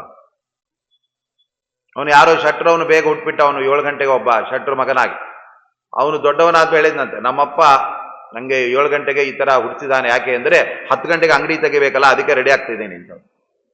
ಅಂದ್ರೆ ಅವ್ರಿಗೆ ಅದೇ ತಲೆಯಲ್ಲ. ಅಂಗಡಿ ತೆಗಿಬೇಕು, ನಿಂಗೆ ಅಂಗಡಿ ಮಾಡಿ ಇಟ್ಬಿಟ್ಟಿದ್ದೇನೆ, ಅದೇ ಮಾಡು, ಸಂಧಾನ ಅವೆಲ್ಲ ಬಿಟ್ಟು ನೀನು ಬ್ರಾಹ್ಮಣರೇ ಮಾಡಿದ್ರೆ ಅವರೆಲ್ಲ ಮಾಡು. ಅಂದ್ರೆ ಇದು ನೋಡಿ, ಗಾಯತ್ರಿ ಈ ತರಹ ನಾವು ವೇದ ಮಾತೆ ಆದ್ರಿಂದ ನಮ್ಮ ತಾಯಿಯನ್ನು ನಾವು ಮರೀಲಿಕ್ಕೆ ಸಾಧ್ಯ ಏನ್ರಿ? ನಾವು ನಿತ್ಯ ತಾಯಿಯನ್ನ ಬ್ರಹ್ಮ ಯಜ್ಞ ಆದ ನಂತರ ಪಿತೃತರ್ಪಣ ಅಂತ ಹೇಳುವಾಗ ಪ್ರತಿ ದಿವಸ ತಾಯಿಯನ್ನು ಸ್ಮರಣೆ ಮಾಡ್ಬೇಕು. ಎಲ್ಲ ವಿದೇಶಿಯರಂತೆ ಮದರ್ಸ್ ಡೇ ಅಂತ ಮಾಡ್ಬಿಟ್ಟು ಅವತ್ತೊಂದು ದಿವಸ ಅವಳು ಫೋಟೋ ಇಟ್ಟು ಹೊರಾಕ್ಬಿಡೋದು, ಮಾರನೇ ದಿವಸ ಮತ್ತೆ ಮರ್ತು ಹೋಗ್ಬಿಡೋದು. ಆಗಲ್ಲ. ನಿತ್ಯ ನಾವು ಆ ತಾಯಿ ಹೆಸರು ಹೇಳಿ ಜಲತರ್ಪಣ, ಅಮಾವಾಸ್ಯೆ ದಿವಸ, ಬೇರೆ ದಿವಸ ಬರೀ ಜಲತರ್ಪಣ, ವರ್ಷಕ್ಕೊಮ್ಮೆ ಅವರಿಗೆ ಅನ್ನೋದಕಗಳು, ಮುತ್ತೈದೆಯನ್ನು ಕರೆಸಿ, ಬ್ರಾಹ್ಮಣ ಕರೆಸಿ ಅವರು ಭೋಜನ ಇವೆಲ್ಲ ಮಾಡಿ ಅವ್ರು ಇರಿಸ್ಬೇಕು. ಅವರು ಒಂಜನ್ಮ ದೇಹ ಕೊಟ್ಟಿ ತಾಯಿಯಾಗೆ ಅಷ್ಟು ಇರಬೇಕಾದ್ರೆ ಈ ಪರಮಾತ್ಮ ದೇಹ ಅಲ್ಲ ಜ್ಞಾನನು ಕೊಡ್ತಾ ಇದ್ದಾನೆ, ಎಲ್ಲ ಕೊಟ್ಟಿದ್ದಾನಲ್ಲ ಅವನೇ. ಆ ದೇವರು ಗಾಯತ್ರಿ ಅಂತ ಹೆಸರಿನಿಂದ ನಮಗೆ ಪರಮಾತ್ಮ ತಾಯಿಯಾಗಿ ಬಂದಿದ್ದಾನೆ. ದೇವರು ನಮ್ಮನ್ನ ರಕ್ಷಣೆ ಮಾಡಿ ಜ್ಞಾನ ಕೊಟ್ಟು, ಜ್ಞಾನ ಅಮೃತ ಕ್ಷೀರವನ್ನು ಕೊಟ್ಟು ನಮ್ಮನ್ನು ತಾಯಿಯಾಗಿ, ಆ ತಾಯಿ ಅದೇ ಹಾಲು ಕೊಡ್ತಾಳೆ ಅಷ್ಟೇ. ಅದ್ರ ಜ್ಞಾನಾಮೃತ ಜ್ಞಾನ ಕ್ಷೀರವನ್ನು ಈ ದೇವರು ತಾಯಿ ಗಾಯತ್ರಿ ಎಂಬ ತಾಯಿ ಕೊಡ್ತಾಳೆ. ಆ ಪರಮಾತ್ಮ ಸ್ತ್ರೀರೂಪದಿಂದಲೂ ಕೂಡ ಇದ್ದು ನಮಗೆಲ್ಲ ದೇಹದ ಬಲಭಾಗದಲ್ಲಿ, ಈ ಬಲಭಾಗದಲ್ಲಿ ಪುರುಷ ರೂಪದಿಂದ, ಎಡಭಾಗದಲ್ಲಿ ಸ್ತ್ರೀ ರೂಪದಿಂದ ಇದ್ದು ರಕ್ಷಣೆ ಮಾಡ್ತಾ ಇದ್ದ. ಹಾಗಿರುವಾಗ ಅವನನ್ನು ಹೇಳತಕ್ಕಂತಹ ದಿವ್ಯವಾದ ಒಂದು ಮಂತ್ರ ಗಾಯತ್ರಿ, ಅದರಿಂದಾಗಿ ಪುರುಷ ಸೂಕ್ತ 3 ವರ್ಗಗಳು ಅದರಲ್ಲಿ ಬಂದಿದೆ ಅಂತ ಹೇಳಿದ್ರೆ ಒಟ್ಟು 16 ಮಂತ್ರಗಳು. ಅದನ್ನು 3 ವರ್ಗೀಕರಣ ಮಾಡ್ತಾರೆ. ಈ ಒಂದು ಯಜುರ್ವೇದದಲ್ಲಿ, ಋಗ್ವೇದದಲ್ಲಿ, ಸಾಮ ಎಲ್ಲಾ ವೇದದಲ್ಲೂ ಬಂದ್ಬಿಟ್ಟಿದೆ. ಅಂದ್ರೆ ಅಷ್ಟು ಇಂಪಾರ್ಟೆಂಟು ಅಂತ. ಯಾಕೆ ಅಂದ್ರೆ ಯಜುರ್ವೇದದಲ್ಲಿ ಬಂದಿದೆ ಅಂದ್ರೆ ಕೆಲವು ಯಜುರ್ವೇದಕ್ಕೆ ಮಾತ್ರ ಇರುತ್ತೆ, ಆದ್ರೆ ಇದಾಗಲ್ಲ. ಗಾಯತ್ರಿ ಮಂತ್ರ ಏನಿದೆ ಋಗ್ವೇದದಲ್ಲಿ, ಯಜುರ್ವೇದ, ಸಾಮವೇದದಲ್ಲಿ, ಅಥರ್ವೇದ ಎಲ್ಲಾ ಕಡೆ ಬಂದ್ಬಿಟ್ಟು. ಹಾಗಾಗಿ ಎಲ್ಲಾ ವೇದ ಓದೋವರೆಗೂ ಕೂಡ ಗಾಯತ್ರಿ ಕಂಪಲ್ಸರಿ ಅಂತ. ಇಲ್ಲವ್ರು ಏನ್ ಮಾಡ್ಬಿಡ್ತಾ ಇದ್ರು, ಅದು ಋಗ್ವೇದದಲ್ಲಿ ಬಂದಿದೆ ಅನ್ರಿ, ನೀವು ಮಾಡ್ಕೊಡ್ರಿ, ಯಜುರ್ವೇದ ಬಂದಿಲ್ಲ ಅಂದ್ಬಿಡ್ತಾರೆ. ಅದಕ್ಕೆ ಎಲ್ಲಾದ್ರಲ್ಲೂ ಬಂದ್ಬಿಟ್ಟಿದೆ. ಇದಕ್ಕೆ ಸಾಯಣಾಚಾರ್ಯ ಎಲ್ಲ ಅರ್ಥ ಬರೆದಿದ್ದಾರೆ. ಅವ್ರ ಅರ್ಥ ಏನು ಅಂದ್ರೆ ಬರೀ ಸೂರ್ಯ ಅವನು ಬೆಳಕನ್ನು ಕೊಡ್ತಾನೆ, ಅವನು ನಮ್ಮ ಪ್ರಚೋದನೆ ಮಾಡಿ ಅಷ್ಟೇ ಹೇಳೋದು. ಅವ್ರು ಸೂರ್ಯ ನಾರಾಯಣ ಅಂತ ಹೇಳೋದೇ. ನಮ್ಮ ಶ್ರೀಮನ್ ಮಧ್ವಾಚಾರ್ಯ ಹೇಳ್ತಾರೆ, ಉಪನಿಷತ್ತಲ್ಲಿ ಬಂದಿದೆ ಅಲ್ರಿ, ಅದನ್ನೇ ನೋಡ್ಲಿಲ್ವಲ್ಲ ಅಂತ ಹೇಳ್ತಾರೆ. ಉಪನಿಷತ್ತು ಅದು ಸ್ಪಷ್ಟವಾಗಿ ಹೇಳ್ತಾ ಇದೆ. ಒಬ್ಬ ಋಷಿಯ ಮಾತಿನಲ್ಲಿ ಇದು ಸೂರ್ಯ ಮಂಡಲ, ಹೊಳೆ ಹೊಳೆಯುವ ಸೂರ್ಯ ಮಂಡಲ, ಅದು ಬಂಗಾರದ ಒಂದು ಮಂಡಲದಂತೆ, ಬಂಗಾರದ ಒಂದು ಪ್ಲೇಟ್ ತರ ಅದು ನಮ್ಗೆ ಆಕರ್ಷಣೆ ಉಂಟು ಮಾಡ್ತಾ ಇದೆ.